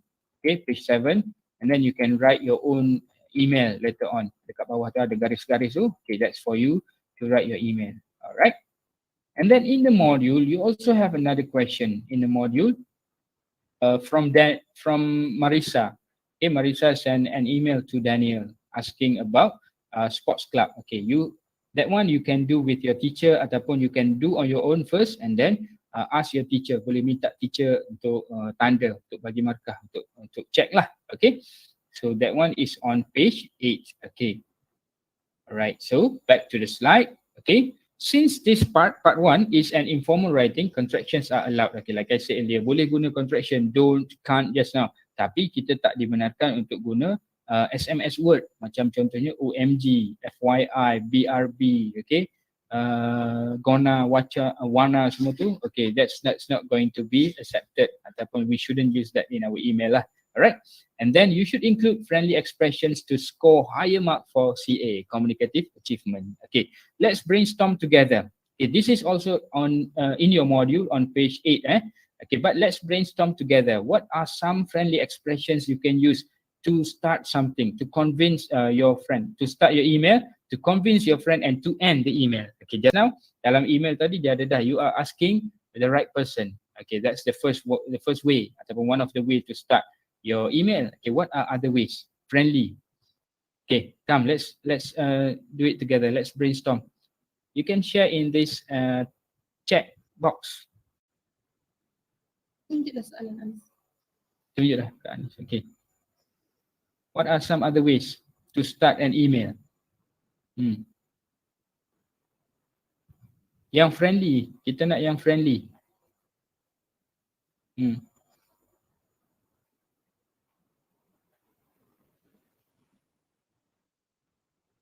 Anyone would like to share, to say something? Because you need to complete the module later on. Okay. If you have no ideas ataupun no suggestions, saya akan share right away. But from that, kita akan dapatkan lagi suggestion ataupun responses from you guys. Okay. So let's try. Okay, let's look at the slide. Okay. So we have included here some suggestions. Okay. To start an email, kita boleh start right away. That is a wonderful idea. Ataupun I'm glad you brought this up. I am very glad that you asked me that, contohnya. Okay, but of course, all of these expressions will depend on the topic. Okay, sesuai ataupun tidak bergantung kepada topik tu. Okay, and then when you want to convince, because you are giving a suggestion to your friend, so of course you want to convince your friend to follow your suggestion, right? So maybe we can use these kind of expressions. For example, I bet, I believe, I'm sure, I'm certain, ataupun I know by heart that you will like this activity, contohnya. Or maybe you can even say you have to trust me when I say this, or believe me, you will. All right. And then last but not least, in order to end our email, maybe we can say something like, I think that's all for now, bye. Ataupun bye for now. Stay safe, keep in touch, take care, bye, update me later, see you soon. Can't wait to hear about it, bye for now. Okay, so these all can be memorized. Maksudnya you can start by memorizing these expressions, these friendly expressions. And then next, bila teacher bagi homework, bila teacher bagi exercises, try to use these kind of expressions in your email. Mesti teacher terkejut. Wow, very good. Now my students can use some very good friendly expressions. Okay, so start by memorizing. It's fine. It's fine because once you get you get the hang of it ataupun once you get used to it, awak akan boleh pilih pula. Okay, this is more appropriate. I think this is more suitable in this email because this email is about this and this and this. Okay, so start by memorizing. Of course, that's where we start. Okay, right. Okay, you can screenshot this and then you can fill in the blanks in your module later on. Okay, for those who don't have the module yet, maybe you can ask your teacher for it after this because I think most teachers have gotten the modules already. Okay, all right, so that's about it for part 1. Let's go to part 2. Okay, for part 2 now. Okay, ingat, we have 3 different parts and then the level of difficulty changes and increases as we move on from part 1, part 2 and part 3. Okay, tadi level beginner. Kan? Okay, sekarang ni kita level up sikit. Lepas ni baru level boss. Okay, tapi still remember that because we talked to you about the 4 aspects, the C, CA, O and L tadi. Patutnya you are not worried much dah lah sebab you know already that the 4 aspects that you have to deliver for every single part tu awak tahu dah, awak tahu semua dah, habis dah teaching rasa bagi tahu berlaku pasal C, CA, O dengan L. Okay, so samalah for part 1 kita bagi C, CA, O, L saat ni, part 2 dengan part 3 pun sama juga, cuma we will be giving even more, okay, sebab level lagi tinggi. Okay, so samalah bila main game kan, okay, bila dah next level tu mesti lagi challenging and then you need more ammos or bullets or weapons kan. Okay, so it's the same concept. Okay, for part 2.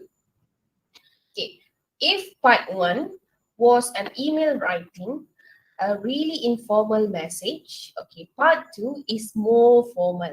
Okay, walaupun dia tak ada format specific that you have to follow, it looks like a free writing tanpa format, but you should be writing with more formal language. Kalau tadi tu friendly kan, okay. We want to sound friendly, we want our friends to be able to understand our points and whatnot kan. Okay, but this time around, okay, it's more formal in a way that no contractions are allowed. So tadi kita boleh tulis I'm, boleh tulis she's, boleh tulis it's instead of tulis it is satu-satu.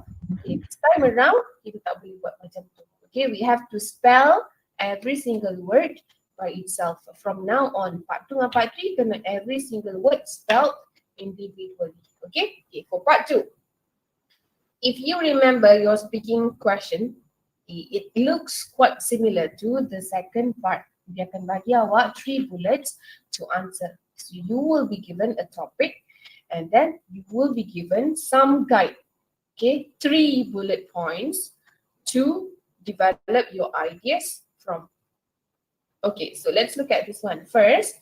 Okay, the tips is to identify the tenses you should use. Kenapa kena identify? Sebab there is a high chance that you are allowed to write with a mix of tenses. Maksudnya bukanlah past tense tak, past tense semuanya. Okay.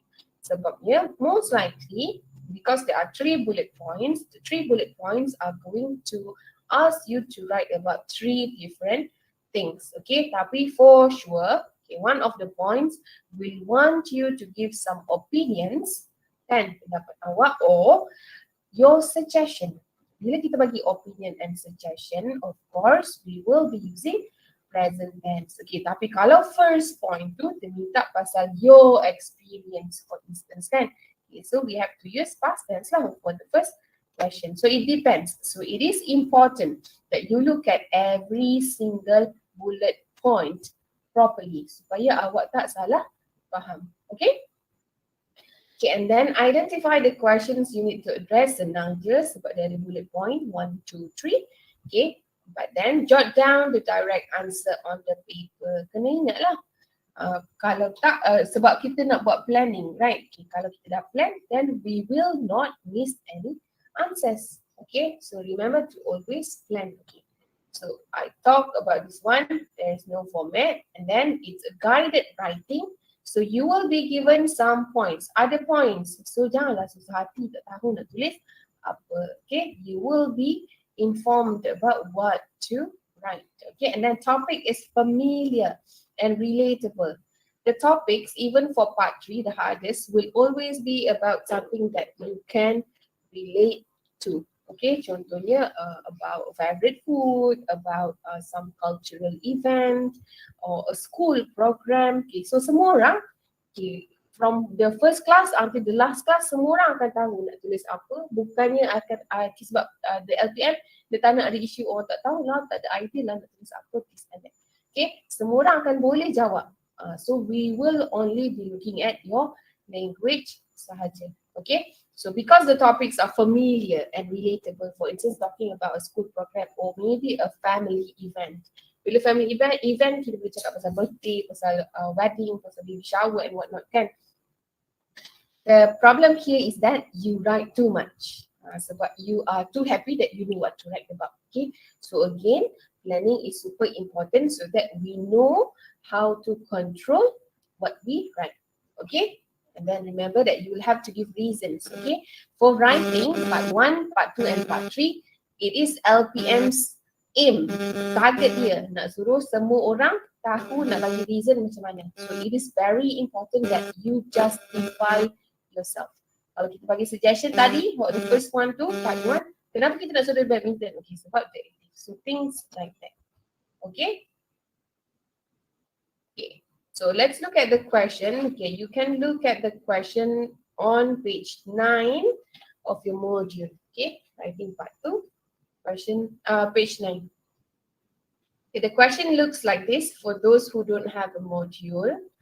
Your class has been discussing the importance of friendship. You have to write an essay about how you value friendship. In your essay, you should write about your best friend. Okay, that's the bullet point number 1, your best friend. Second is why people need friends in life. And then the third one is how you should treat your friends. Okay, so write your essay using all the notes and give reasons for your point of view. Sebab dia kata, using all the notes, kena guna belakang lah, all 3 points. Then only kalau awak jawab 3 ni, you will be given the 5 marks for content. Okay, ingat tau. Okay, so, kita pun masa mula-mula kan, teacher kata mesti always plan before you write, right? Okay, so other than planning the content, okay, the answer for each point ni, okay, what else do we need to do? We will be listing down some words. Okay, contohnya adjectives and expressions because they are the easiest to do related to the topic. Okay, topic for this one is friendship, right? Okay, so perkataan apa yang datang ke kepala korang when you see the question asking you to write an essay about friendship? Perkataan apa? Contohnya nama lain untuk best friend, another term, or perhaps a verb yang power-power, yang related betul-betul untuk friendship. Do you have any ideas? You can write your suggestions in the chat. Semua kita sebut best friend kan? Okay, selain best friend, apa lagi teacher boleh guna? Okay, maybe you know some idioms as well. So you can use them, you can write them. On your module pun ada juga page 9, the box there. Okay, bestie. Okay, kita ada bestie tapi bestie tu informal lah, okay? Okay, lagi. Other than that, true friend, correct, lagi. Fake friend. Okay, tapi dia suruh pasal best friend, Ama. Takkanlah best friend kita fake friend. Okay. Bolehlah guna untuk bawa-bawa question bawa-bawa tu. Okay, lagi. Good friend. Lagi apa lagi? Perkataan lain yang sesuai untuk guna untuk soalan-soalan lain. Close friends, very good. A friend in need is a friend indeed, very good. Cliche kan? Tapi sebab sesuai sangat dengan topik ni, it is okay. Friends forever. Lagi? Boyfriend. Okay, boyfriend. Kita ambil lah. Dia. Okay, friend zone. Buddy, thank you. Okay, buddy. Lagi apa lagi? Banyak kan. Member tu dah slang lah sikit. Jadi a bit informal like bestie tadi. Okay, mate. Dog tu kita tak guna lah. Kalau guna tu teacher garis tu. Okay, so as long as you can come up, tak adalah setiap kali kita duduk ulang friend and friend lagi pula, friend lagi again and again. Soulmate tu boleh lah tu, okay. Mula-mula kawan, lepas tu kahwin kan. Okay, boon companions, thank you, okay, very good. Okay, so I also have a few suggestions here, okay, which you can simply tulis lah yang ni, tak payahlah screenshot sikit je. Okay, so choose a few that you like. Okay, so I have some samples of another name for best friend. Okay, so I ada my best buddy. I have bosom friends. Apa lagi yang sesuai untuk orang? Tu kan? Okay, and then tukar. Okay, and then some idioms. Okay, the blue lines are the idioms. Yeah, I have 2 peas in a pot and a friend in need is a friend indeed. And then I have true, thick and thin. I have a shoulder to cry on. And also on the same page. Also hit it off actually. Hit it off ni kind of expressions as well. Tapi I want to categorize that into verbs. Kita akan guna ni sebagai verbs. Hit it off, treasure, go way back, and also befriend. Okay. If you see up here also, I have a lot of adjectives. Treasure tu bukan ni treasure lain ya. Treasure ni bukan harta karun juga. Treasure yang ni adalah a verb meaning another word for appreciate. Okay. So yang teacher garis kuning ni, some adjectives. It is the easiest way to impress people with.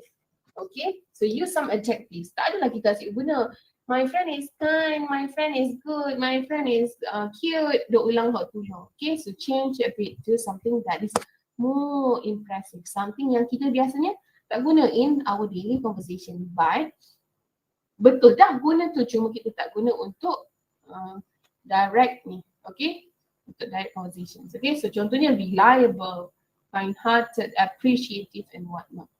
Okay, dia dah lari topik dia tu. Okay, next. Okay, so these are the 3 questions that we have to answer. Your best friend, that's the first one. So and then why people need friends in life and how you should treat your friends. Ada 3 questions, right? Okay, so paling senang, okay, walaupun there is no definite say, korang kena buat berapa paragraph.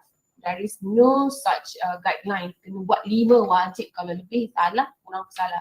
There's no such thing. Okay, so we can just add an introduction and a closing as the first and the last paragraph, and then the second, the third and the fourth paragraph, the content paragraph isi, will consist of 1 question each. So your best friend masuklah dekat the second paragraph. Why people need friends, the third paragraph, and way to treat friends in the 4th paragraph. Okay, as simple as that. Okay, second, third and fourth. So jadilah 5 yang cantik. Okay.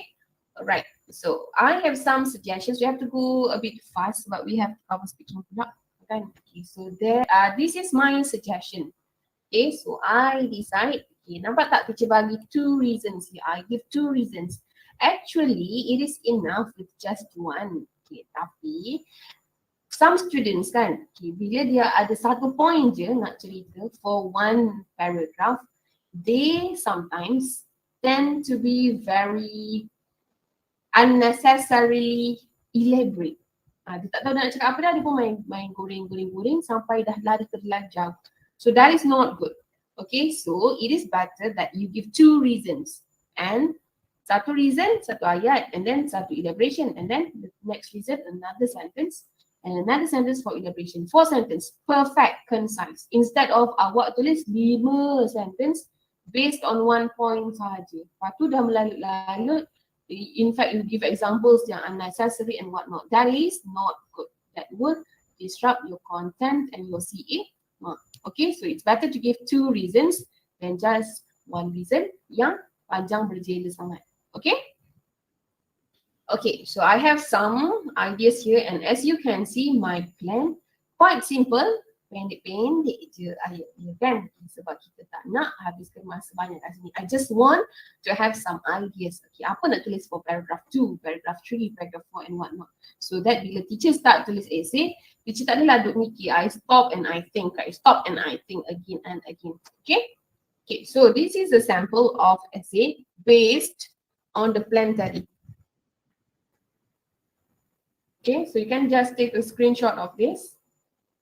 The words I highlight in green are the pronouns, the substitutions, okay, the reference pronouns. So yang hijau dengan kuning ni yang akan contribute to my marks for organisation ni. Oh, dan sebab ada benda-benda yang kita colour ni, these will also give a good mark for your L language. Sebab with these words, your sentences will become complex and compound sentences. Okay, so bukan je kat O, tapi kat L pun dia akan contribute marks. Dan bila awak punya O bagus, organisation awak bagus, your CA mark will also be good as well sebab it is easy to understand.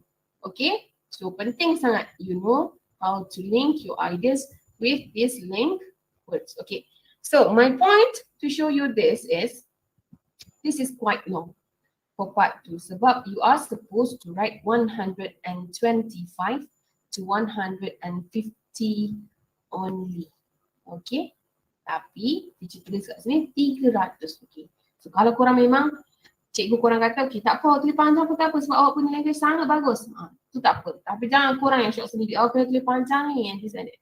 Okay, we don't want that attitude. Okay, so this is another sample answer based on your module.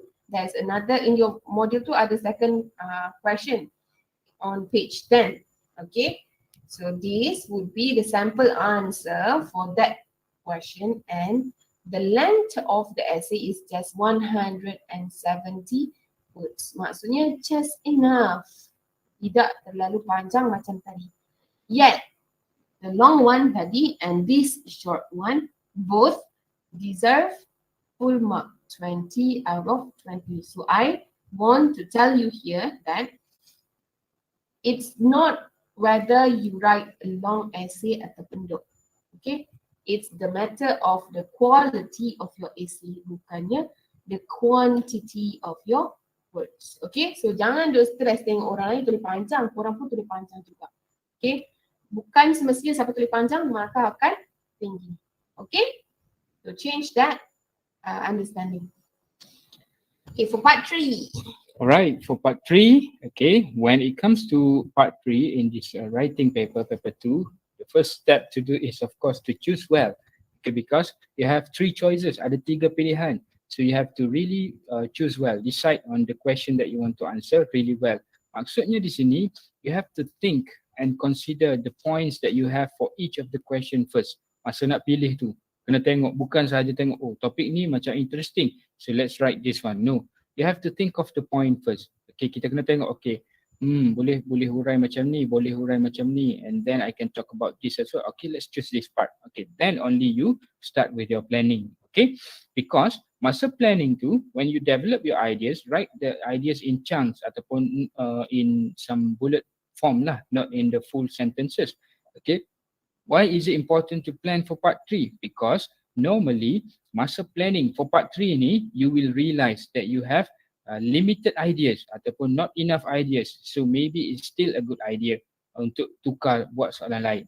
Okay, kalau awak terus jawab, awak terus tulis, mungkin dah sampai perenggan ketiga ataupun dah sampai perenggan keempat, then only you feel like, oh, I should have changed. Tak ada idea dah. I don't know how to continue my essay. Okay, so that's why we have to start with planning. Sebab planning tu akan bantu kita untuk tahu whether or not we have enough points or not for this question. Alright. Okay, so like I said, there are 4 formats. Okay, mungkin ada yang belum tahu, so saya akan share dengan anda semua. The first one would be story. Okay, story. If you are writing a story, it should contain a setting. Mesti ada setting. Mesti ada perjalanan cerita. Okay, and then you need to think of some characters as well. Kalau dah dinyatakan dalam soalan, contohnya in your story you have to include, for example, an old woman, a policeman contohnya, you have to include that in your story lah. Kalau tak dinyatakan, you have to think of the ideas, the characters that you want to include in the story as well. And then for writing a story, it is going to be very good to include some adjectives to help you illustrate the storyline better.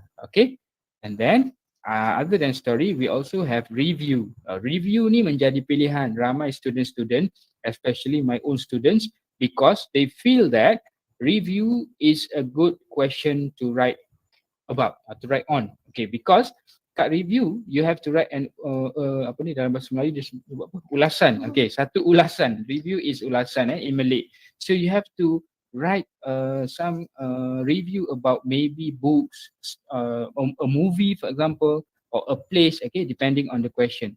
And then to tell you the truth, for this review, it will not be specific. Maksudnya dia tak akan tulis contohnya write a review about Harry Potter book. No, dia akan tulis write a review about a book that you have read. So it can be any book. Sebab tu saya kata ramai student take advantage on this review ni. Sebab it can be any book. So kita boleh reka satu buku yang mungkin tak ada pun dalam dunia ni, tak wujud pun, tapi the idea comes from a movie that you have watched, for example. You can change it, transform it to a book, for example. Okay, and then the review is up to you. It can be written in a positive way ataupun in negative way. Contohnya, if you don't like the book, contohnya you can say that you don't like the book, politely lah. Ataupun if you really like the book, you have to say you can say that you really like the book. Okay, and then next we have article. Article, it has a format. Okay, the first one would be the title, and then under the title you should write your byline, the author, your name as the author. Okay, and then the rest is the same as a format biasa artikel lah. Ada perenggan dia. Then for paragraph 1 normally is for to grasp the attention of the readers and also to understand the main question. Okay, and then last one we have report. Okay, for report writing, it's quite interesting this time around, because report is quite different if compared to the previous report that I have taught my old students lah. Dulu senior awak semua dulu, diorang belajar report dalam bentuk lain. Normally report sebelum-sebelum ni will be talking about something that has happened, but this time around report sounds more like a proposal. Maksudnya awak perlu tulis report kepada principal ataupun kepada your teacher advisor, and include some suggestion of perhaps activities that you can include during a program ke contohnya. Okay, and then the format mesti ada to, from and subject, and after that ada subheading for each of the paragraphs. Okay, subheading tu apa? Subheading tu adalah tajuk kecil bagi setiap perenggan tu. Maksudnya satu perenggan tu spesifik untuk subheading tu saja, spesifik untuk tajuk tu saja. Okay, alright, so let's look at writing a story. Okay, you can refer, if you have the module, you can refer this on your page 12 and the rest of page 12 in your module. Okay, so writing a story, like we said, decide your characters and settings. Mesti ada, fikirkan terus berapa watak I should include in my story, and then apa latar tempat dia contohnya, ataupun latar masa dia contohnya. Okay, and then remember, when writing a story, normally it is in past tense, kan? Because it is something in the past, that has happened. Okay, and decide on a plot. Don't go overboard with too much conflicts. Okay, percaya, most of our students, you guys here lah in this group, actually you have a lot of ideas. So sometimes when writing a story, you tend to include more than one conflict. Sometimes ada banyak sangat, 3-4 konflik dalam satu cerita. So it feels like reading a sinetron ataupun watching a sinetron kan, lepas satu masalah. Okay, so don't do that. Okay, buat satu perjalanan cerita yang simple, yang ada daripada permulaan dia, climax dia, penurunan dia, and then the ending. Okay, the curve like that. Okay, and then adjectives, and include minimal dialogue. Maksudnya the dialogue that you want to include in your story ni mestilah purposeful. Tak boleh semua benda dalam bentuk dialog, sebab this is a story. So dialog boleh ditulis dengan peringkat kata, kan? Okay, so let's look at the sample question. Alright, your teacher has asked you to write a story for the school magazine. The story must have this title: my embarrassing experience. Okay, your story should include a recount of the experience, and then what lessons you have learned from the experience. Write your story. Okay, so when reading the question, it is very important to pay attention. Perhatikan betul-betul the bullet point tu. Kita tengok yang pertama mesti ada, dia kata a recount of the experience. So mesti cerita secara ringkas apa yang terjadi masa pengalaman tu. Okay, recount ni. Okay, alright, and then what lessons you have learned from the experience. Okay, tengok lessons. Lesson tu ada S, maksudnya more than one lesson. Should be more than one lessons. We have to pay attention to this in order to get full marks for content. Okay, bila faham apa yang dikehendaki oleh soalan, we can actually write better and get good marks for content. Alright, so Macam biasa, you have to unbox. Okay, you can jot this down in your module. Paragraph 1, we are going to talk about who were there, when was it, where was it. Okay, paragraph 2 would be about what happened during the event, during the experience, during the story too. And then how did you feel? And then think about some vocabs that you can include. Okay, and for paragraph 3, Is there a question, Mick Adriana? is that a question? No. No, okay. No, okay. And then paragraph 3, continue with what happened in paragraph 2, maybe what happened that, and then after that, paragraph 4, what happened next, and then paragraph 5 would be the ending. So if you can see here, we are suggesting if you're writing part 3, try to write in 4 or 5 paragraphs maksudnya. Okay, that would be better in terms of paragraphing, because if you remember earlier, saya kata for this part 3, you have to write around 200 to 250, kan? Okay, so it should be when it's longer, it should be paragraph better lah.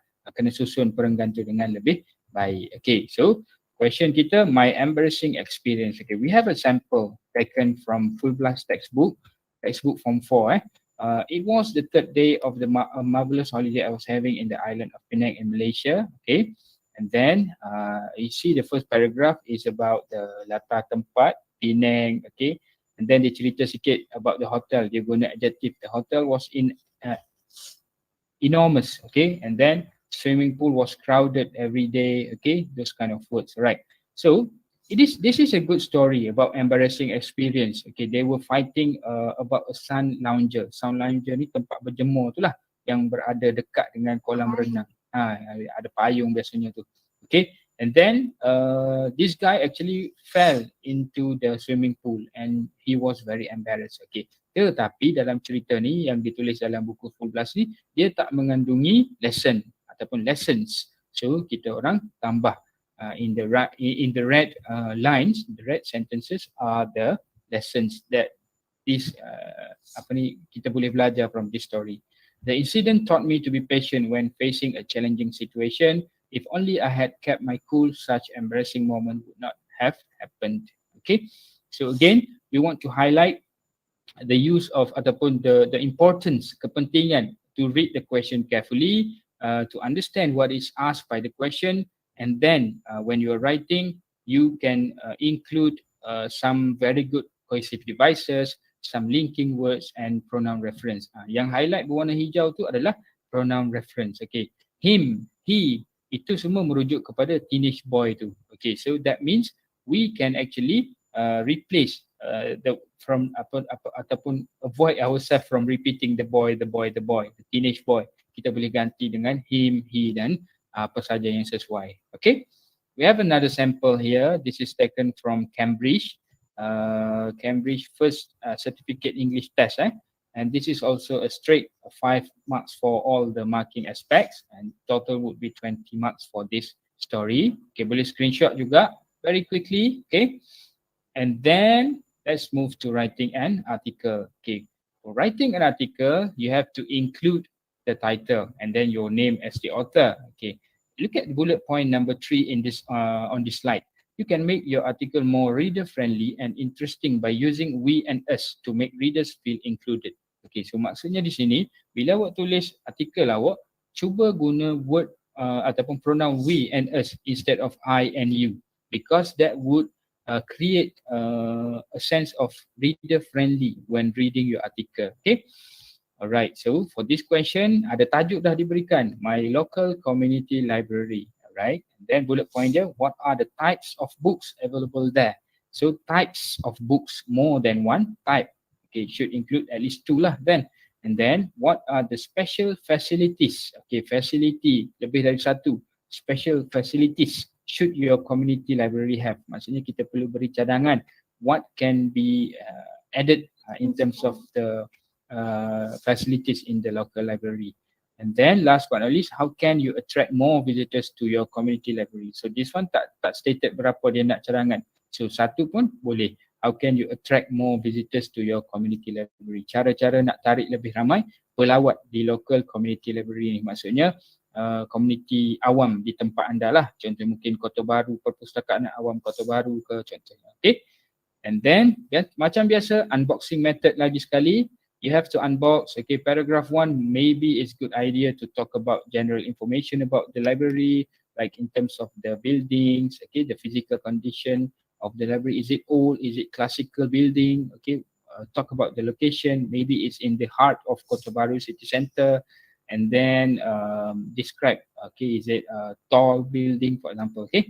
And then for paragraph 2, we can answer the first bullet question just now. Types of books available there. Okay, so for paragraph 2, kita boleh cerita type 1, academic ataupun education books, type 2, entertainment or leisure books. So for all these types, you can include some examples, maybe talk about for education ataupun academic books, so encyclopedia, reference book, okay, atlas, right?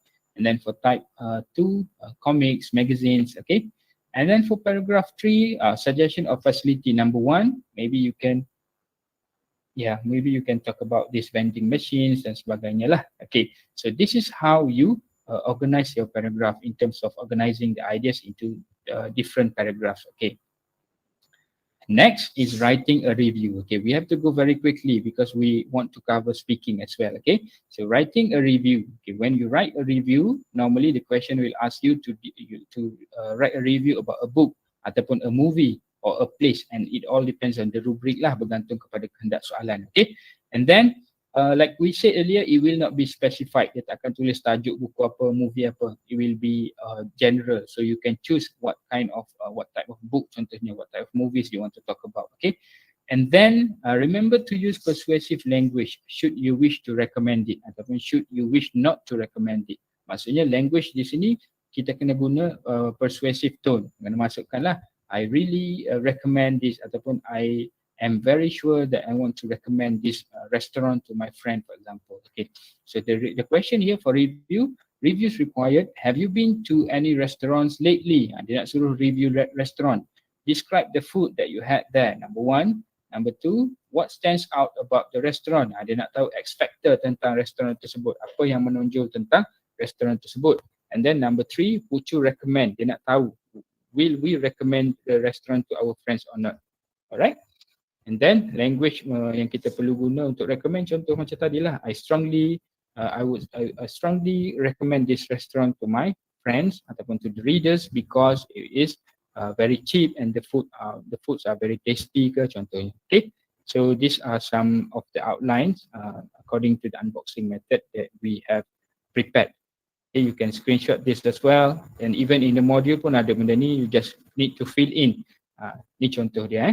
Paragraph 1, general info about the restaurant, type dia Arabic food, contohnya Kurdish cuisine, okay, and the rest is history lah. Okay, you can read this and you can screenshot this. Alright.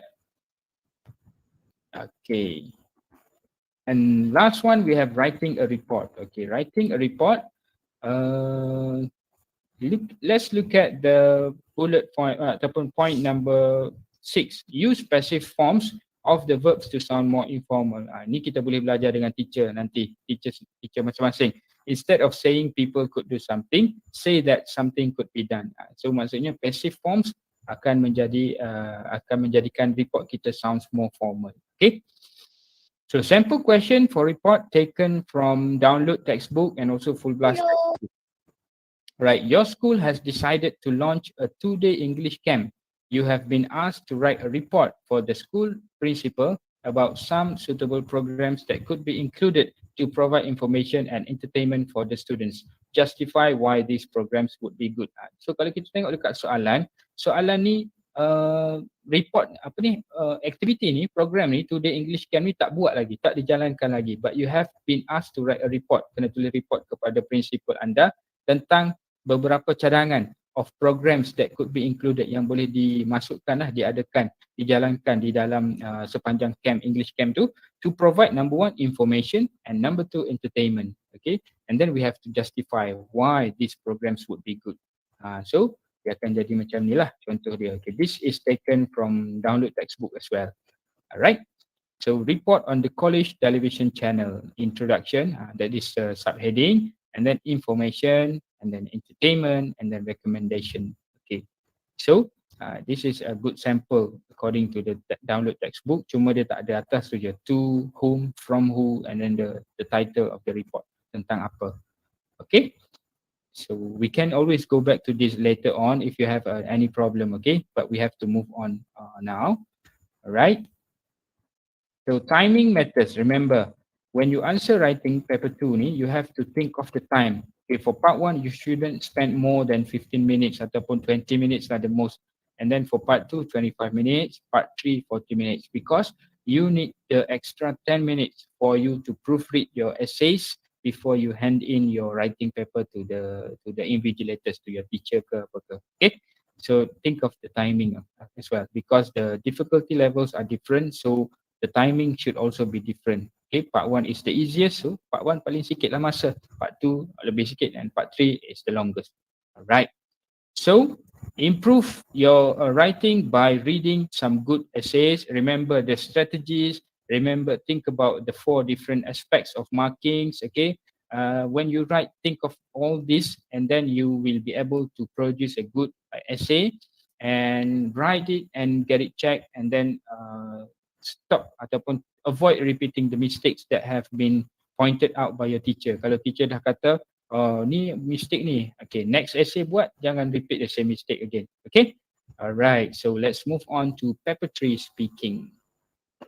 Okay, so for paper 3, okay, for paper 3 speaking, Okay, for paper 3 speaking, teacher will continue. So there is one thing that you have to know first. Okay, so the differences between interlocutor and assessor. So these are the people who will be there in the assessment room along with you and your partner. Okay, first thing first is you are going to partake in the test with a friend, with a partner, and you don't get to choose lah. Okay, normally the LPM will choose for you, so you will know maybe a week before lah kot kalau awal pun. Okay, so that means start to talk to everyone in English so that you are comfortable talking to anybody. Okay, so interlocutor and assessor. Interlocutor is your own English teacher. So an English teacher teaching at your school, most likely the one who has been teaching you lah for Form 5. Okay, whereby the assessor, this one, the assessor is somebody appointed by LPM, an English teacher as well, but from another school, most likely. Okay, so this means you will know the interlocutor who will sit across you, and you may not know the assessor. Okay, kalau kenal pun maybe because he or she has given a ceramah at your school or whatnot lah. Okay, so mungkin sekolah jiran ke whatnot. Okay, so what do they do? Interlocutor will assist you throughout the assessment. Okay, so who will be reading out the question for you? The interlocutor. Who will tell you the questions? The interlocutor. Who will tell you what part is it for the interlocutor? So interlocutor akan guide awak throughout the test. Okay, so your teacher lah. Dia akan beritahu, okay, part 1, this and this and that. Dia beritahu belakang. Okay, whereby the assessor will not say anything, not disrupt the process, and just give you the mark based on what he or she observes. So assessor duduk jauh ni, bukanlah jauh sangat, okay, but he or she will be able to see you clearly lah daripada tempat dia duduk. Okay, sebab dia tak akan cakap apa-apa, dia tak akan komen apa-apa, it is important that you speak loudly and clearly. Bukanlah nak suruh menempik dalam tu, but then you have to speak clear enough lah, loud enough, so that she or he can hear everything that you say. Okay, kita tak naklah dia kata tak faham lah budak nak cakap apa. So dia tak boleh nak suruh ulang ke apa pula. So of course lah, kita buat sekali tu, kita buat balik. Okay, and then the marks that they give are this one. Interlocutor, your teacher will give you 6 marks according to your overall performance. Keseluruhan lah, cikgu pun bagi 6 markah maximum. And then the assessor, the one who is sitting a bit far from you, will give you 18 marks. Grammar, vocabulary, cognitive competence. Each of these aspects will be given 6 marks each. Okay, so again, sama lah macam writing tadi ke. Janganlah ada assumption yang teacher tak boleh lah, my grammar is very bad, I won't speak, bla bla bla, biarlah I nak ni lah, tuang lah, I nak tuang kertas ni. Janganlah ada macam tu, sebab even if your grammar is super bad, korang boleh lagi score for vocab and also communicative competence. Okay, so 6 marks tu, the 666 tu adalah berbeza. So janganlah korang nak build out just because awak punya grammar tu. I don't want that such thinking. Okay, so don't have that.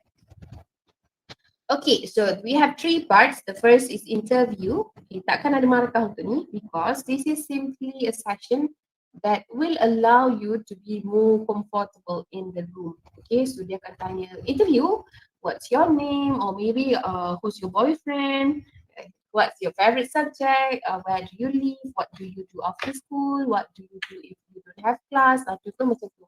Very simple questions, very basic. Okay, tapi even though there is no mark for this one, kan, janganlah pula korang pun jawab yes or no je, one word je, because that will give the impression that you are not being very wholeheartedly there, you are not being cooperative. Okay, walaupun interview involves very basic questions and then tak ada markah spesifik untuk dia, korang pun buat main-main ke apa. Okay, of course kita nak ada impression yang bagus bila korang, cikgu tanya nama awak apa, awak pun cakap berjela-jela. Barulah kita akan rasa macam wow, okay, this candidate is very enthusiastic to partake in this one. Tak adalah examiner pun rasa macam boringnya gitu. Okay. Okay, and then we have individual long term. Okay, so because there are the two of you, A and B, kan? Okay. So you will take turn. You will take turn answering to a question. Question korang akan lain-lain. A, question lain, B, question lain. Bukannya sama. Okay, so A dulu. So A will be given a question and then dia pun akan kata, the interlocutor akan kata, you have 20 seconds before you start talking about this topic. So A pun dapat 20 seconds and then A pun start talking for about 1 minute.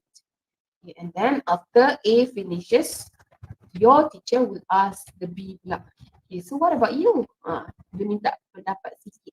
Bukannya berdasarkan A punya respon, tapi question dia lebih kurang sama. So kalau A just now talk about a family event, a family celebration, contohnya dia pun cerita pasal birthday party. Lepas tu B pun dia akan tanya, okay, what about you? What was the last family event that you celebrated? Okay, B pun cakap, okay, the last event that I celebrated was my brother's wedding, which I really enjoyed because they were really good food. Full stop. Pendek je, simple je. Okay. Okay. So one similar question to A punya question, okay, tapi bukan semestinya sama. Okay, so tak adalah maksudnya you have to really respond to what A is saying. Belum sampai part lagi. Okay, and then only it's the B's turn pula. You will be given another question pula. You get another 20 seconds to prepare. Okay, and then the last part is the discussion with a partner. So for this one, it is specifically mentioned that it's a discussion. It's about discussion. That means awak kena saling bercakap lah. Okay, so there are 3 bahagian pula, 3 activities in the part 3 ni. Okay, so first you will be given, sama macam PT3, you will be given a mind map. Ada 6 bullets kan, 6 points tu, the bubble map. So 6 bubbles containing points. And then you will choose lah, you want to talk about which bullet, which point, which bubble there. Okay, and then orang pun cakap. Okay, during the 2 minutes, speak together. Bukannya dah. Okay, tadi tu, yes, you take turn. But this time, you speak together. Okay, so maksudnya, Syafiq pun cakap pasal bullet A. Lepas tu, I pun cakap pula pasal bullet ni pula. Okay, so you take turn. Tapi, boleh interrupt each other. Bukannya kena tunggu dia nak cakap dulu, then only you speak. Okay, and then, the second activity is you two have to choose one bubble, one point that you like most ataupun yang most important lah, paling senang. Okay, we will look at this type of question after this for better understanding. Okay, and then lastly akan ada satu question yang simple je. Okay, let's look at that. Okay, anyway, I want to highlight this. We only have 13 minutes. Awak cakap ke, awak tak cakap ke, 13 minutes habis. Okay, therefore, during the 13 minutes, kalau awak pemalu pun, forget that. put why. Okay, just be very talkative, very responsive during the 13 minutes sahaja. After 13 minutes habis tu, korang nak malu balik pun malu lah. It is okay. Alright, okay. Some points here that you should remember. Okay, jangan give short responses like yes or no, because we want you to talk a lot. Sebab your teacher cannot help you if you have issues to speak. For instance, awak tak ingat perkataan, cikgu awak tak boleh tiba-tiba macam talk macam tu. Tak boleh. Tak boleh cakap macam okay, please elaborate ke apa pun tak boleh. Okay. Because they have to go by the strict interlocutor frame that they have to follow. So dia tak boleh tiba-tiba nak tolong bagi sebarang jawapan ke, suruh awak sambung ke. No, that is not allowed at all. Okay, so try to always give long responses. It's easiest, the best way, the easiest way will always to relate the question to yourself. Talk about your experiences, talk about your ideas, talk about your feelings. Okay, paling senang lah. By talking about your own experience. Okay, so elaborate answers, that means, okay, elaborate answers. Okay. Okay, and then try to look at your partner to give and get support, and try to smile from time to time. Also use some body language. Okay. So these three things, this will help the communicative competence. Okay, sebabnya there are only you and your friend there, your partner. So it's just you who can, provide some motivation or provide some support and make each other feel more comfortable about being assessed. Janganlah korang pun yang ni duk gigil, yang ni duk cerit. Jadi tak membantulah, saling tak membantu. Okay, to try to establish that strong helpful attitude to one another. Okay, so dua-dua rasa comfortable dan dua-dua rasa selesa nak bercakap. Okay, janganlah awak pun buat muka koyak bila your friend tak boleh nak jawab dengan baik. That will in fact burukkan lagi keadaan. Okay, so we don't want that lah. Okay, let's look at part 1. Okay, so part 1 will be the interview kan. And then I told you just now that they will be very familiar topics. Okay, very easy topics. So ones that you can relate to easily. Okay, for instance, some information about your biodata, some knowledge about your present circumstances. Contohnya, how do you feel about the speaking activity? How do you feel about the COVID-19? Benda yang berlaku sekarang kan? You express opinions. Okay, maksudnya, how do you feel about this? Oh, I'm happy because blah blah blah. So simple things that you can respond to, very very simple and basic questions, and most likely, because the questions are very much related to current issues ataupun your routine, benda awak buat semua, you are going to be using present tense. Okay, kenapa? Sebab awak cakap pasal routine, so because you do that always, you will be using the present tense. Present tense paling senang kan? Okay, so remember that. Alright, okay, so this is on page 22 of your module. Okay, and then we will have this one. Okay, so this is not something that you will get to see. This is what your teacher will see. Tapi what I want to show you here is, okay, ni je yang cikgu awak boleh jawab, boleh tolong awak kalau awak sangkut. Okay, so to back up, just this. Tak boleh nak cakap selain daripada ni. Hence why I need your cooperation to train yourself, to improve yourself, to develop your skills, to find your confidence and to find the bravery in you. Okay, try to talk more than just one sentence sahaja. Okay, sebab kita tak boleh nak minta tolong cikgu dah masa tu. Alright. Okay, so these are some sample questions that you may get. Okay, so contohlah ni, these are what Sir and I have predicted lah. Apa yang kita orang predict lah. Mungkin soalan ni, mungkin soalan lain. Okay, so maybe they will ask you about your name, your favorite subject, your hobby, how do you go to school, simple things, very very simple, ones that you would be able to respond to easily. Kan, kalau dia tanya, where do you live? Takkan kita jawab at home je. Sudah. Awak pun jawab at home.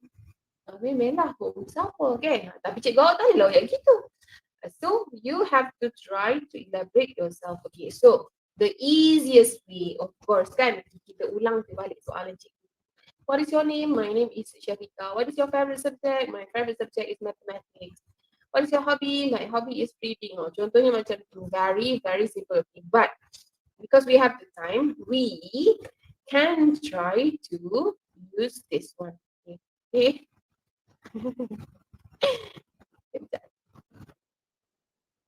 Okay, so alternative language chunks. Okay, so that is another way of responding. Kalau kita tak nak lah ulang je soalan cikgu, right? Okay, so we can try to vary, tukar sikit how we respond to questions. So instead of saying, what is your name? My name is Melissa. Lepas tu kejap, okay. So instead of saying that, korang tukar lah sikit. Benda ni sebab basic, kita tahu benda ni very, very basic, very, very common questions. Therefore, kita boleh practice from now on lah. Kalau tiba-tiba pergi jalan kat KPM agak jumpa somebody from overseas and whatnot asking you, you know, just getting friendly. So, pun jawab lah. Instead of saying, my name is Melissa. Okay. Orang pun kata, my dad chose the name Melissa for me because he likes an actor. Okay. Is that a question? Okay. And then we also have, when we are asked about our favorite subject, for instance, instead of saying, my favorite subject is chemistry. Okay, so tukarlah sikit. Kalau tak pun jawab macam tadi dulu. My favorite subject is chemistry. I enjoy being in laboratory and doing experiments for full stop. Contohnya. So what I'm trying to say here is that bukanlah semestinya that you have to change the way you answer. Okay, but this is a suggestion. You know, because we want to impress people with our language, kan? Kita tak nak lah cikgu dengar, asyik ulang je soalan ni. Okay, nampak macam limited je dia punya speaking ni. So, kalau tak pun, just add another sentence as elaboration to your points. Okay, so janganlah berhenti setakat tu sahaja. Okay, try to continue, not with just one word answer. Alright?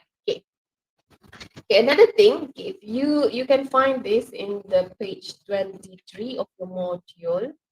Okay, so we need to also look at several ways of saying like, suka, gemar, okay, berahi. Selain daripada guna like again and again, there are other ways of saying that you like something. Okay, kalau tak, kita akan ulang banyak kali. What do you like to eat? I like to eat nasi lemak. What do you like to do? I like to read. Semua guna like. So how do we change the word like to another word? Okay, so we have some suggestions here. You can copy down a few yang korang suka. Okay, so tukarlah. Janganlah asyik guna like again and again. You can say, okay, when you are asked about the favorite subject, for instance, you can change daripada my favorite subject is chemistry. Kita tukarlah. I have a passion for chemistry. Contohnya. So bila examiner tu dengar je macam, wow, benda ni very vast macam tu. Okay, so change a bit. Okay, ataupun you can change what is your hobby. So instead of saying I like playing basketball. Okay, so kita pun tukarlah playing basketball is my cup of tea. It's my thing, for instance. Okay, so bolehlah because this is a speaking test, therefore you can use such expressions. Okay, so jangan ada ulang sangat.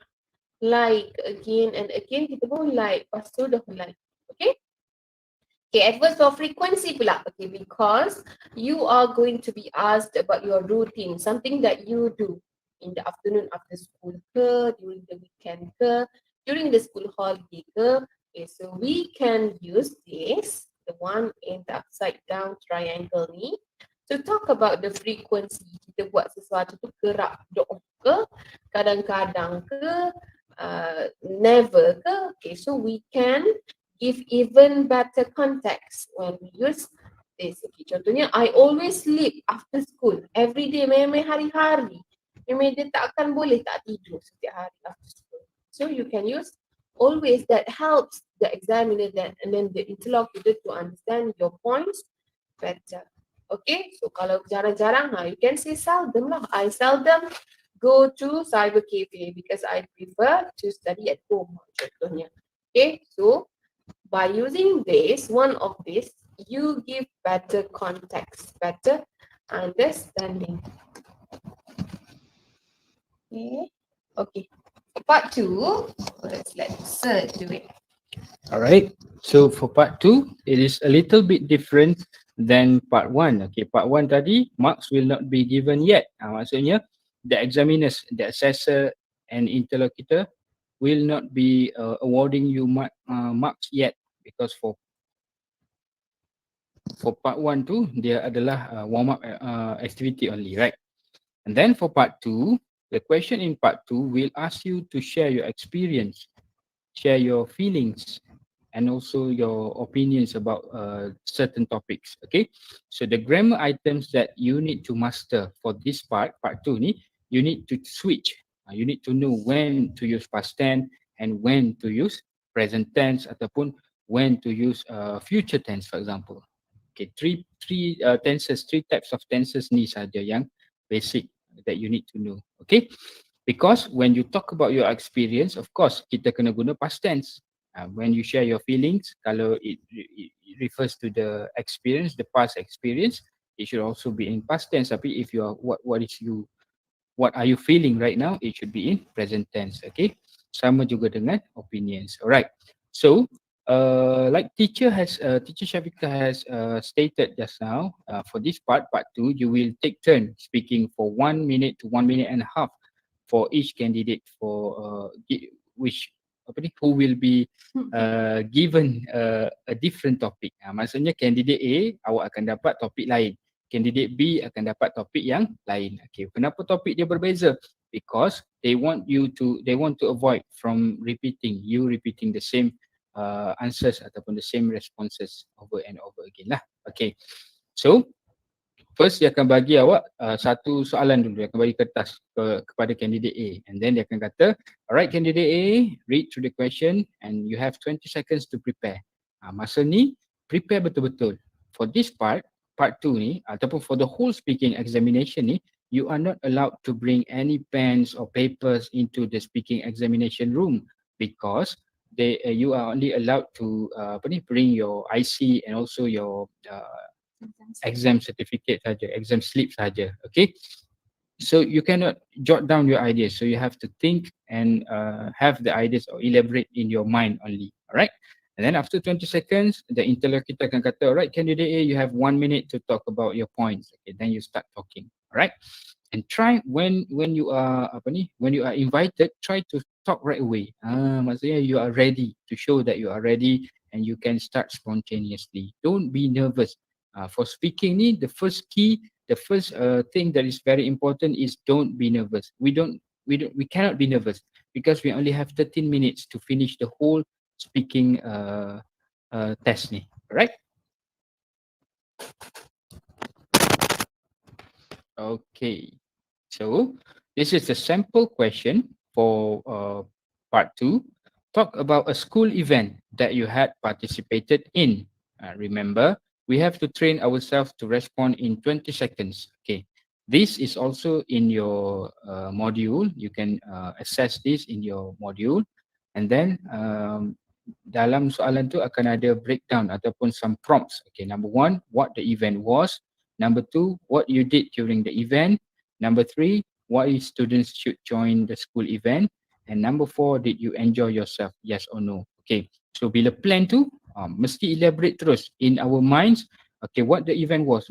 School event. Maybe let's ask you for some suggestions. Okay, those who are still with us today, we still have some students with us today. Maybe you can share some suggestions in terms of the school event. What are some suggestions of school events that you have ataupun you had participated in? Boleh share? Boleh type your suggestion in your chat, in the chat box. Teachers' Days. Okay, Teachers' Day. Very good. What else? Teachers' Day. Other than that?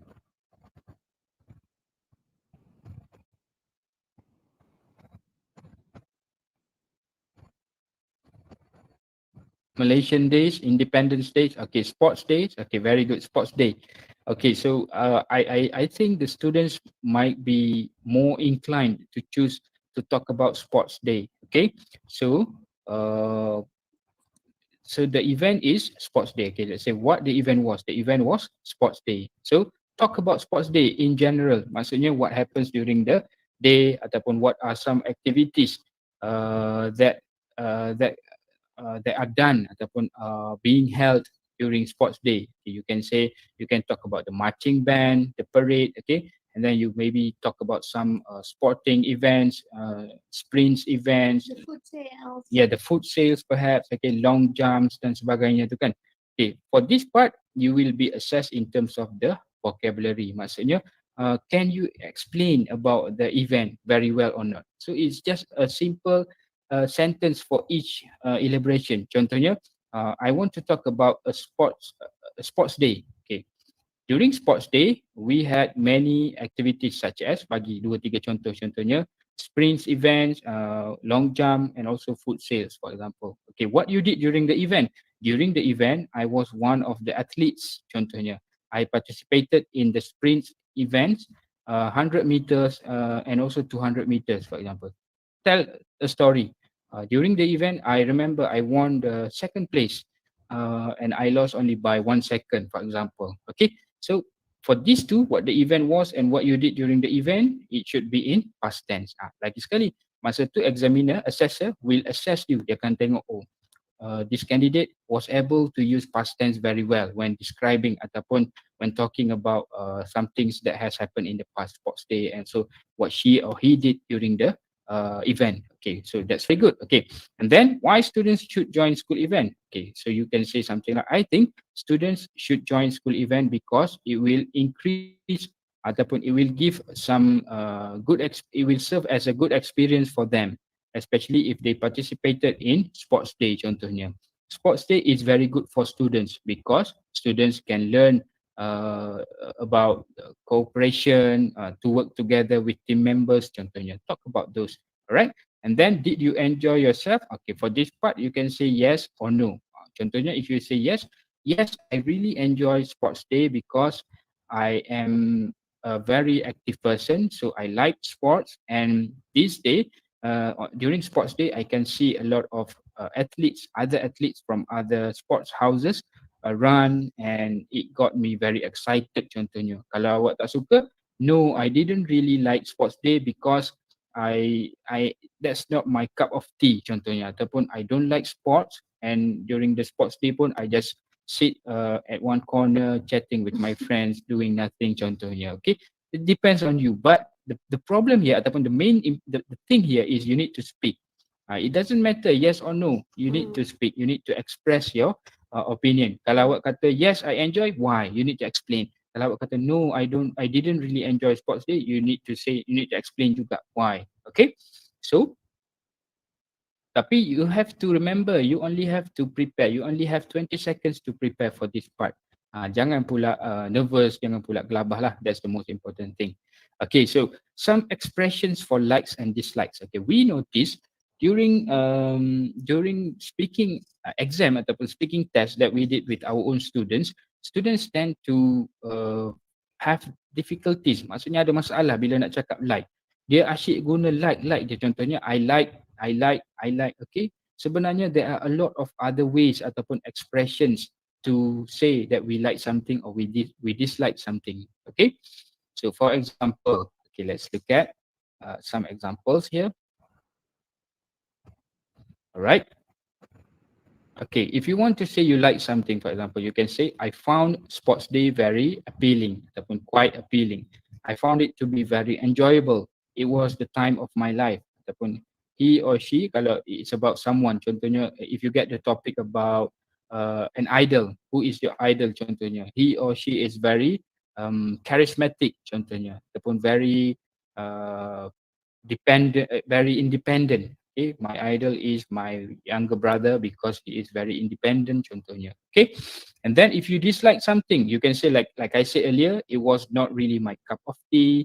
I'm not into sports. It was not for me. I was not really interested. I was not a fan of sports, for example. Okay, but remember, all of these expressions can be memorized. Okay, but you have to get used to it. Maksudnya sesuaikan diri. Cuba biasakan diri dengan menggunakan these kind of expressions so that during the real SPM examination, speaking examination nanti, you don't sound like you memorize this. Okay, you will sound very natural. So you will know by then, maksudnya we still have a lot of time. Okay, you can practice this with your teachers, with your friends, and within this time that we have right now, we should be able to familiarize ourselves.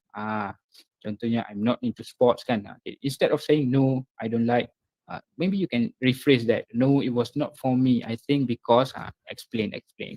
In fact, kalau perasan, you can use these same expressions untuk writing. Yes. So, kalau korang guna juga untuk writing part 1 especially, lagilah kokoh korang punya understanding of how to use each words and expression. Okay, so janganlah kata, okay, writing mesti writing je. Tak macam tu, okay? Alright, so like teacher said, all of these expressions are very useful for both speaking and writing. So sekali je memorize, you can use it for both writing and also your speaking exam. Okay, and expression for giving reasons. Okay, instead of saying this is because and repeat this is because, we can say it is due to the fact that something. Ataupun I am saying this because, ataupun I can say that as, contohnya.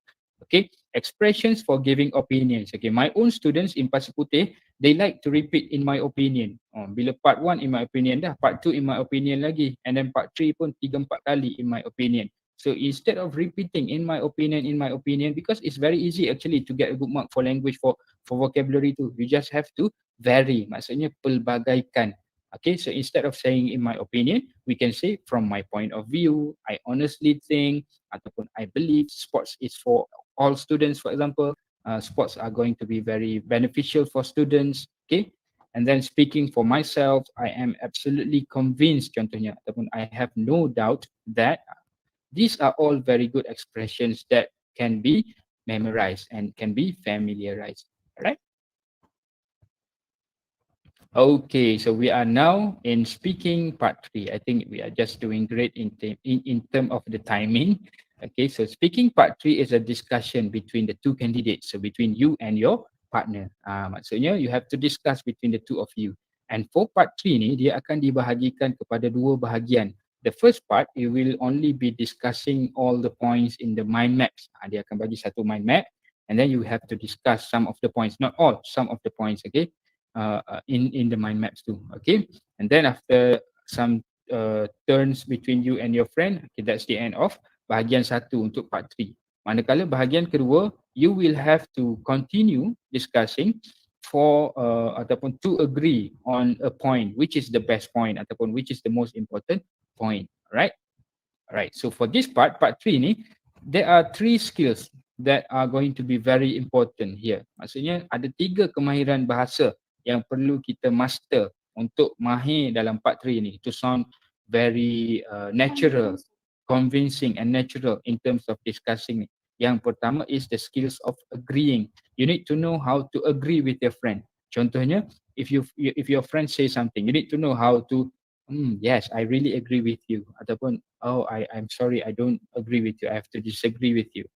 Or maybe if you notice your friend, dia bercakap terlalu banyak, right? You have to stop him or her politely. I am sorry, can I say something too? Ataupun I think it's my turn now. Maybe I should say something. Okay, so these 3 skills are very important. And don't worry, because they can be practiced. We can practice this to get the hang of it, to get used to it. Kita boleh belajar, kita boleh berlatih. Okay, alright. So dia akan hadir dalam macam ni. Maksudnya the question will come this way. You will be given a piece of paper that contains a mind map about a topic. Contohnya in this sample question, it talks about reasons ataupun benefits of sports. Okay, so why people do sports? Because of these benefits. Okay, so the interlocutor akan kata, okay, you have 2 minutes to discuss about this topic. You can use the points in the mind map contohnya, and anyone can start first. You don't have to wait. Jangan pula sebab awak ni candidate B, awak tunggu candidate A bercakap dulu. No, you don't have to wait. You can start. Maybe you can say, okay, let me start the discussion. Okay, the topic today is benefits of sports. Okay, let me go with the first point contohnya. Okay, so for this part 3 ni, most of the students, yes, I did kata I like sports because I am the athlete. Yes, that's good. That's good language already. Okay, If you say something like this is very good already in the speaking exam. You just need to speak. Jangan malu, jangan nervous. Alright. So back to part 3. Okay, I received questions before from my previous sessions with some other students. Okay, dia orang tanya, sir, do I need to speak about all these points? No, the answer is no. Maksudnya you just need to choose 2 points yang you rasa you ada a lot of points to talk about. You have a lot of elaboration. You have some good ideas to elaborate on.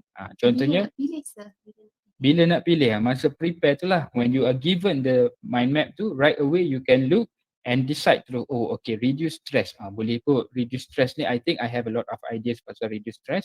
And then another one would be new friends. Okay, let's choose that. So bila interlocutor kata okay, you can start discussing, awak pun terus. Alright, so let's talk about the topic today, the benefits of sports. Okay, I'm going to start our discussion. I want to talk about reduce stress. Okay, I think sport reduce our stress. Noktah. Cukup lah. Kalau nak sambung boleh because terus sambung. Kalau tak, noktah dulu, and then this is because after a day at school, I feel very tired and very stressed. So I plan in the evening, I will go to the field to play football with some of my friends contohnya. After playing football for 45 minutes, I feel very energetic and I am ready to study ataupun to do revision at night. So I really think sport reduce our stress level. Noktah. And then sambung pula. Okay, other than that, guna penanda wacana tu, cohesive devices tu. Other than that, I also think sports can help us to get new friends. For example, bagi contoh main bola tadi. For example, when I play football at the field, I met many new people, and after some time, they became my friends. We always follow each other on Instagram after we meet during the match. Contohnya macam tu. Okay. Tapi back to the points that Sir mentioned tadi, you don't need to talk about all 6 points. Okay, so teacher tak nak, nanti korang tengok 6 points tu korang pun nganga kata macam susah sangat ni, tak boleh ni. Lepas tu just because you don't understand that 1 point, lepas tu korang pun jadi frust, tak boleh nak perform for the other points. So korang tahu, you will be given some time to discuss with your friend as preparation. Okay, bukannya dia bagi, okay, talk right away. No, it's not like that. So masa you have the preparation time, you can negotiate with your friend. Okay, siapa nak ambil point mana. So kalau awak tak tahu certain points, you can talk to your friend masa tu lah. Tapi jangan korang kecek Kelantan pula masa tu. Try to talk very simple language pun tak apa. Okay, Syafiq, I will talk about healthy body. What about you? You pilih satu. Lepas tu bagi Syafiq pilih pula. Okay, Syafiq pun kata, okay, I will talk about new friends. But I think this topic is very hard lah. Okay, and then so you kata lah, okay, I think I can talk about this. Kalau tak pun, awak pilih lah, okay, we will choose the other topics lah. Masa tu, you establish the understanding terus, the baseline. Siapa nak cakap pasal point mana. So tak adalah during the speaking progress tu, korang duk macam duk frust with one another. Oh, dia ambil point aku, korang pun dah tak tahu nak cakap apa. So to avoid that, you have to have the planning. Okay? Right, okay, so after you finish talking ataupun telling about your points, the 2 points, you need to know how to pass the baton. Nak pass turn pula dekat your friend tu, your candidate. Kalau tak nak buat signal mata je. No, okay, you have to know how to invite your friend pula. Maybe you can say, okay, that's from me. What about you? Do you want to say something? Invite your friend to talk pula. Okay, we have a question from Anis. Teacher, kalau terkeluar Kelantan, for example, tiba-tiba keluar, gapo dah while talking. Okay. Tak apa, that is what we call as slips. Okay, sama macam writing lah. Bila masa writing dengan speaking lah, productive skills kan. Kita ada 2 jenis kesalahan. Satu is slip, S-L-I-P. Maksudnya, slip apa? Tersalah, tergelincir, tergelecoh. Okay, tapi error, okay, error pun sama lah error, tapi error dipanggil error bila dia berulang-ulang. Okay, samalah konsep dia dengan speaking and writing. So kalau terkeluar, apa dah? Apa tadi? Okay. Maksud teacher di sini, yes, okay, betul. Maksud teacher di sini maksudnya is okay, you don't have to worry about that. Kalau tersebut tiba-tiba macam tengah speaking very good English ni, tiba-tiba tak ingat point. Apa dah? You don't tiba-tiba nervous or get. You just say, oh sorry, contohnya. Okay, don't worry about it. Okay, unless you get a very strict assessor lah. Mungkin assessor tu very strict, mungkin dia akan bukanlah potong 10 markah ke, contoh dia akan mungkin adalah beberapa, tapi kalau sekali tu saja tersebut, I think that wouldn't be a problem. Lainlah kalau setiap ayat tu apa dah? Jangan setiap ayat Kapodah. Okay. Same goes with the Malaysian interjections of lah,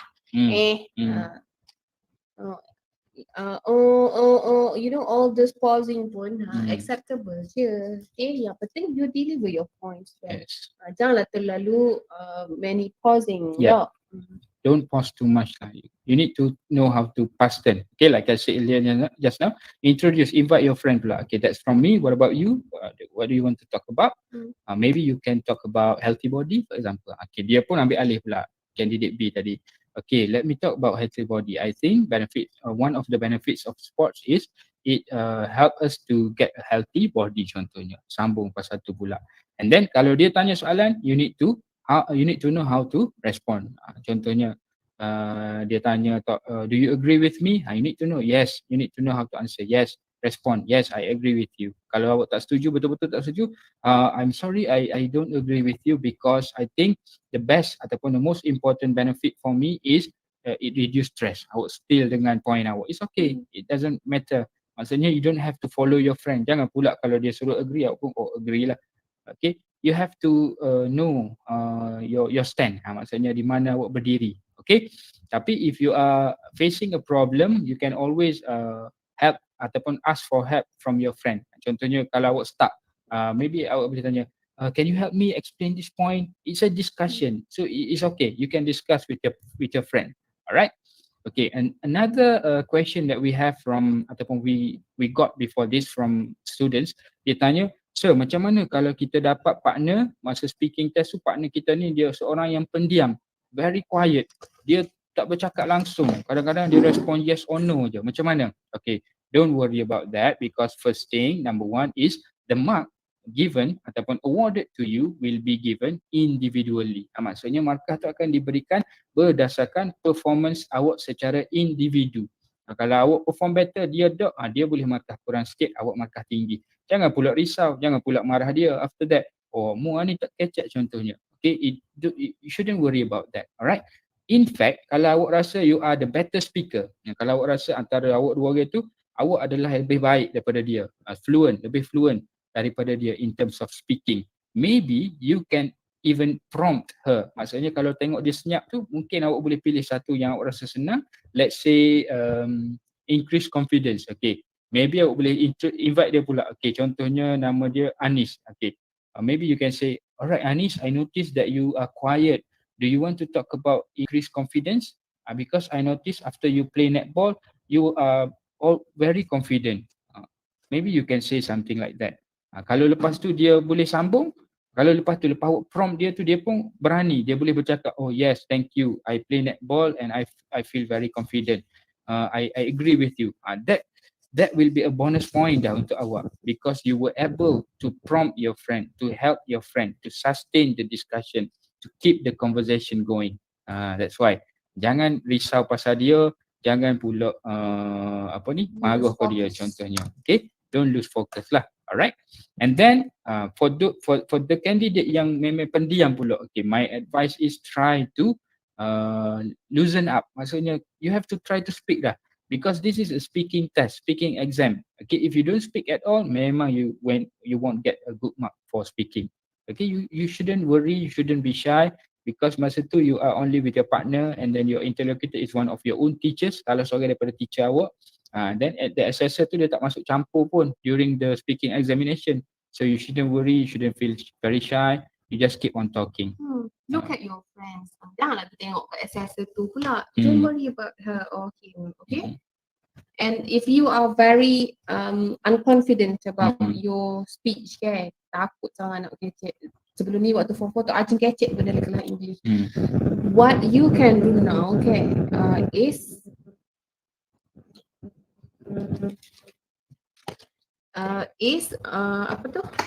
right.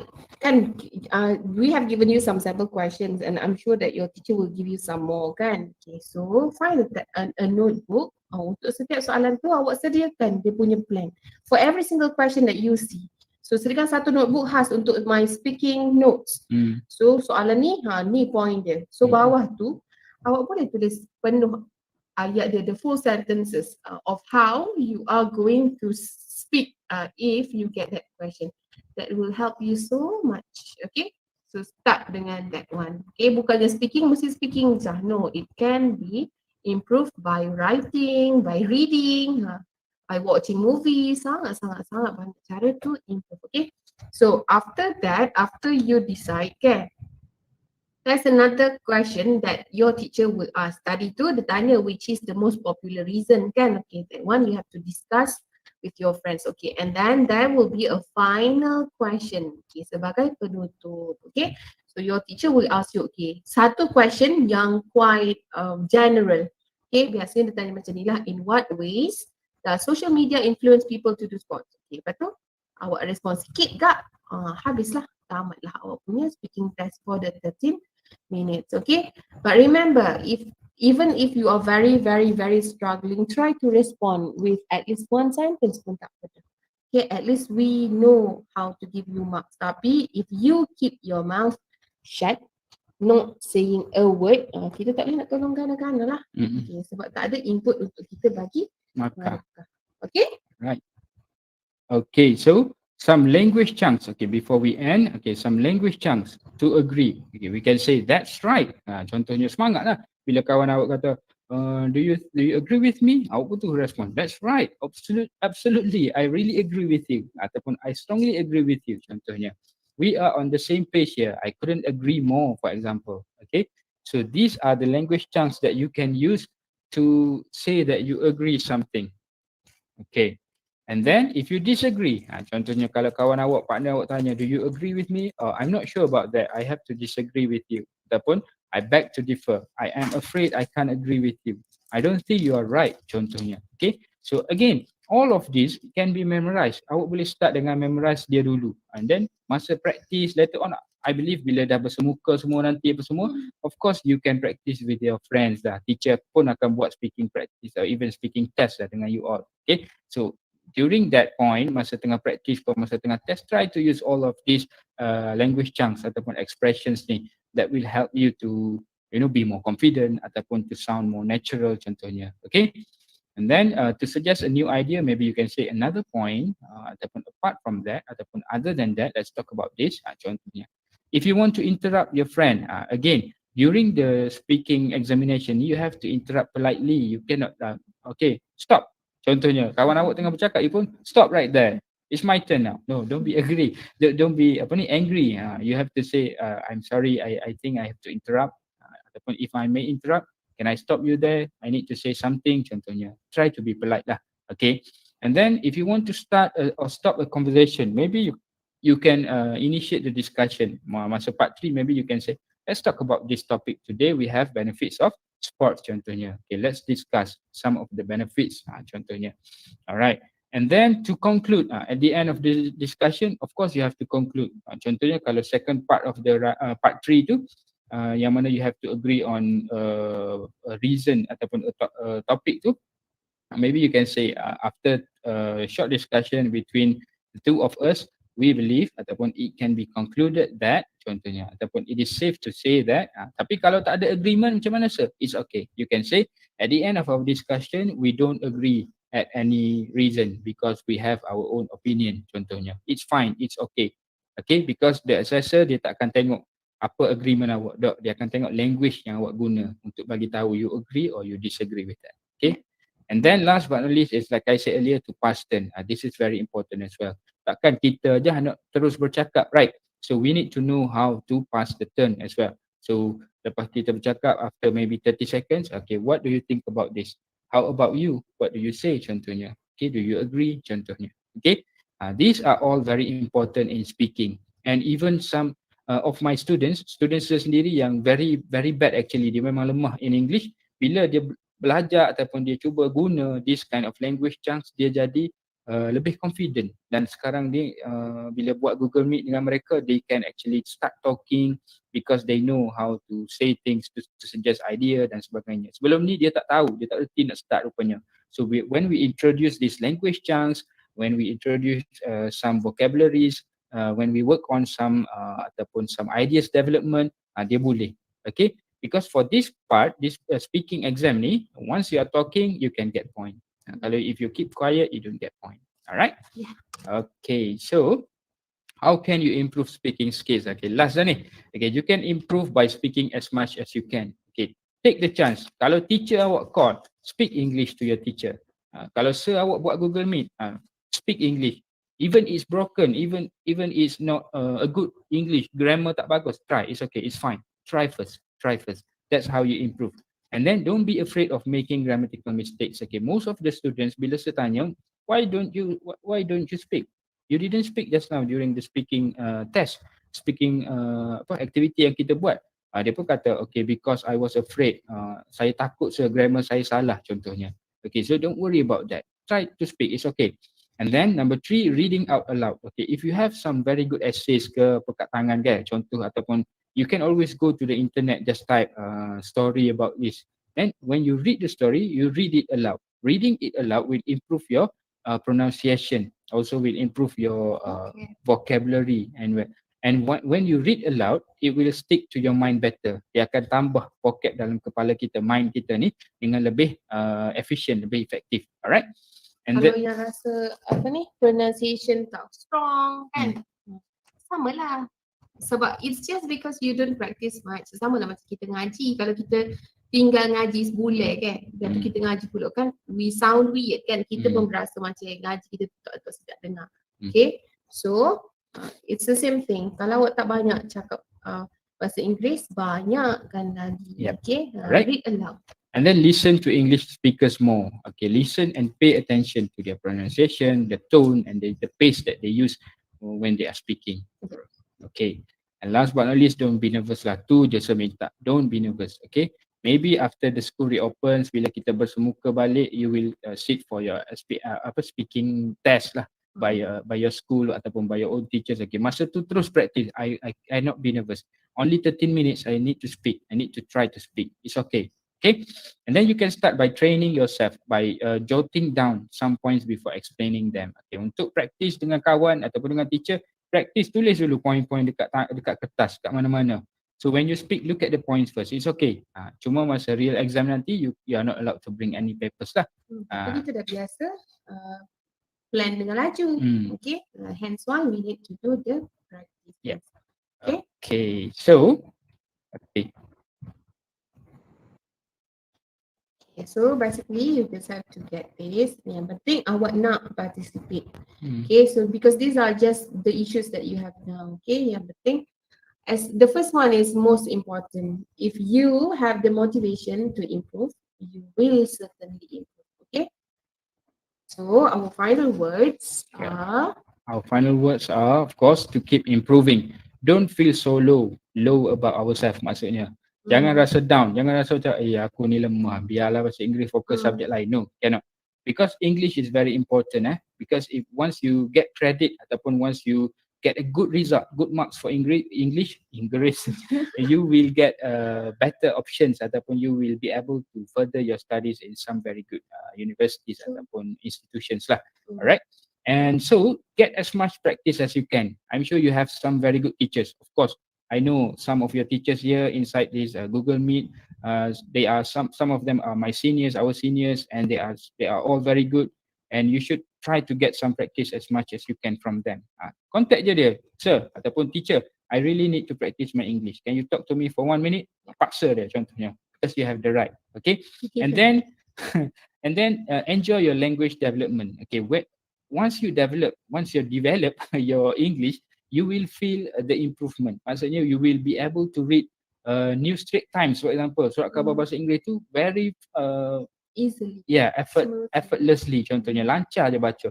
Sebab apa? You have improved in terms of your vocabulary. Contohnya later, once we have the tourist bag, dulu kita selalu ada pelancong-pelancong daripada negara luar yang mari ke Kota Baru contohnya.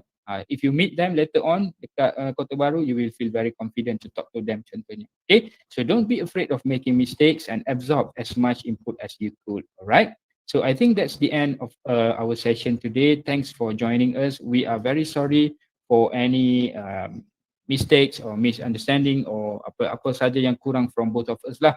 And last but not least, we really hope that you can scan this QR code, okay, to the students or teachers even. Maybe you can scan this QR code and share with us some of your feedbacks about our session today in terms of what we can improve.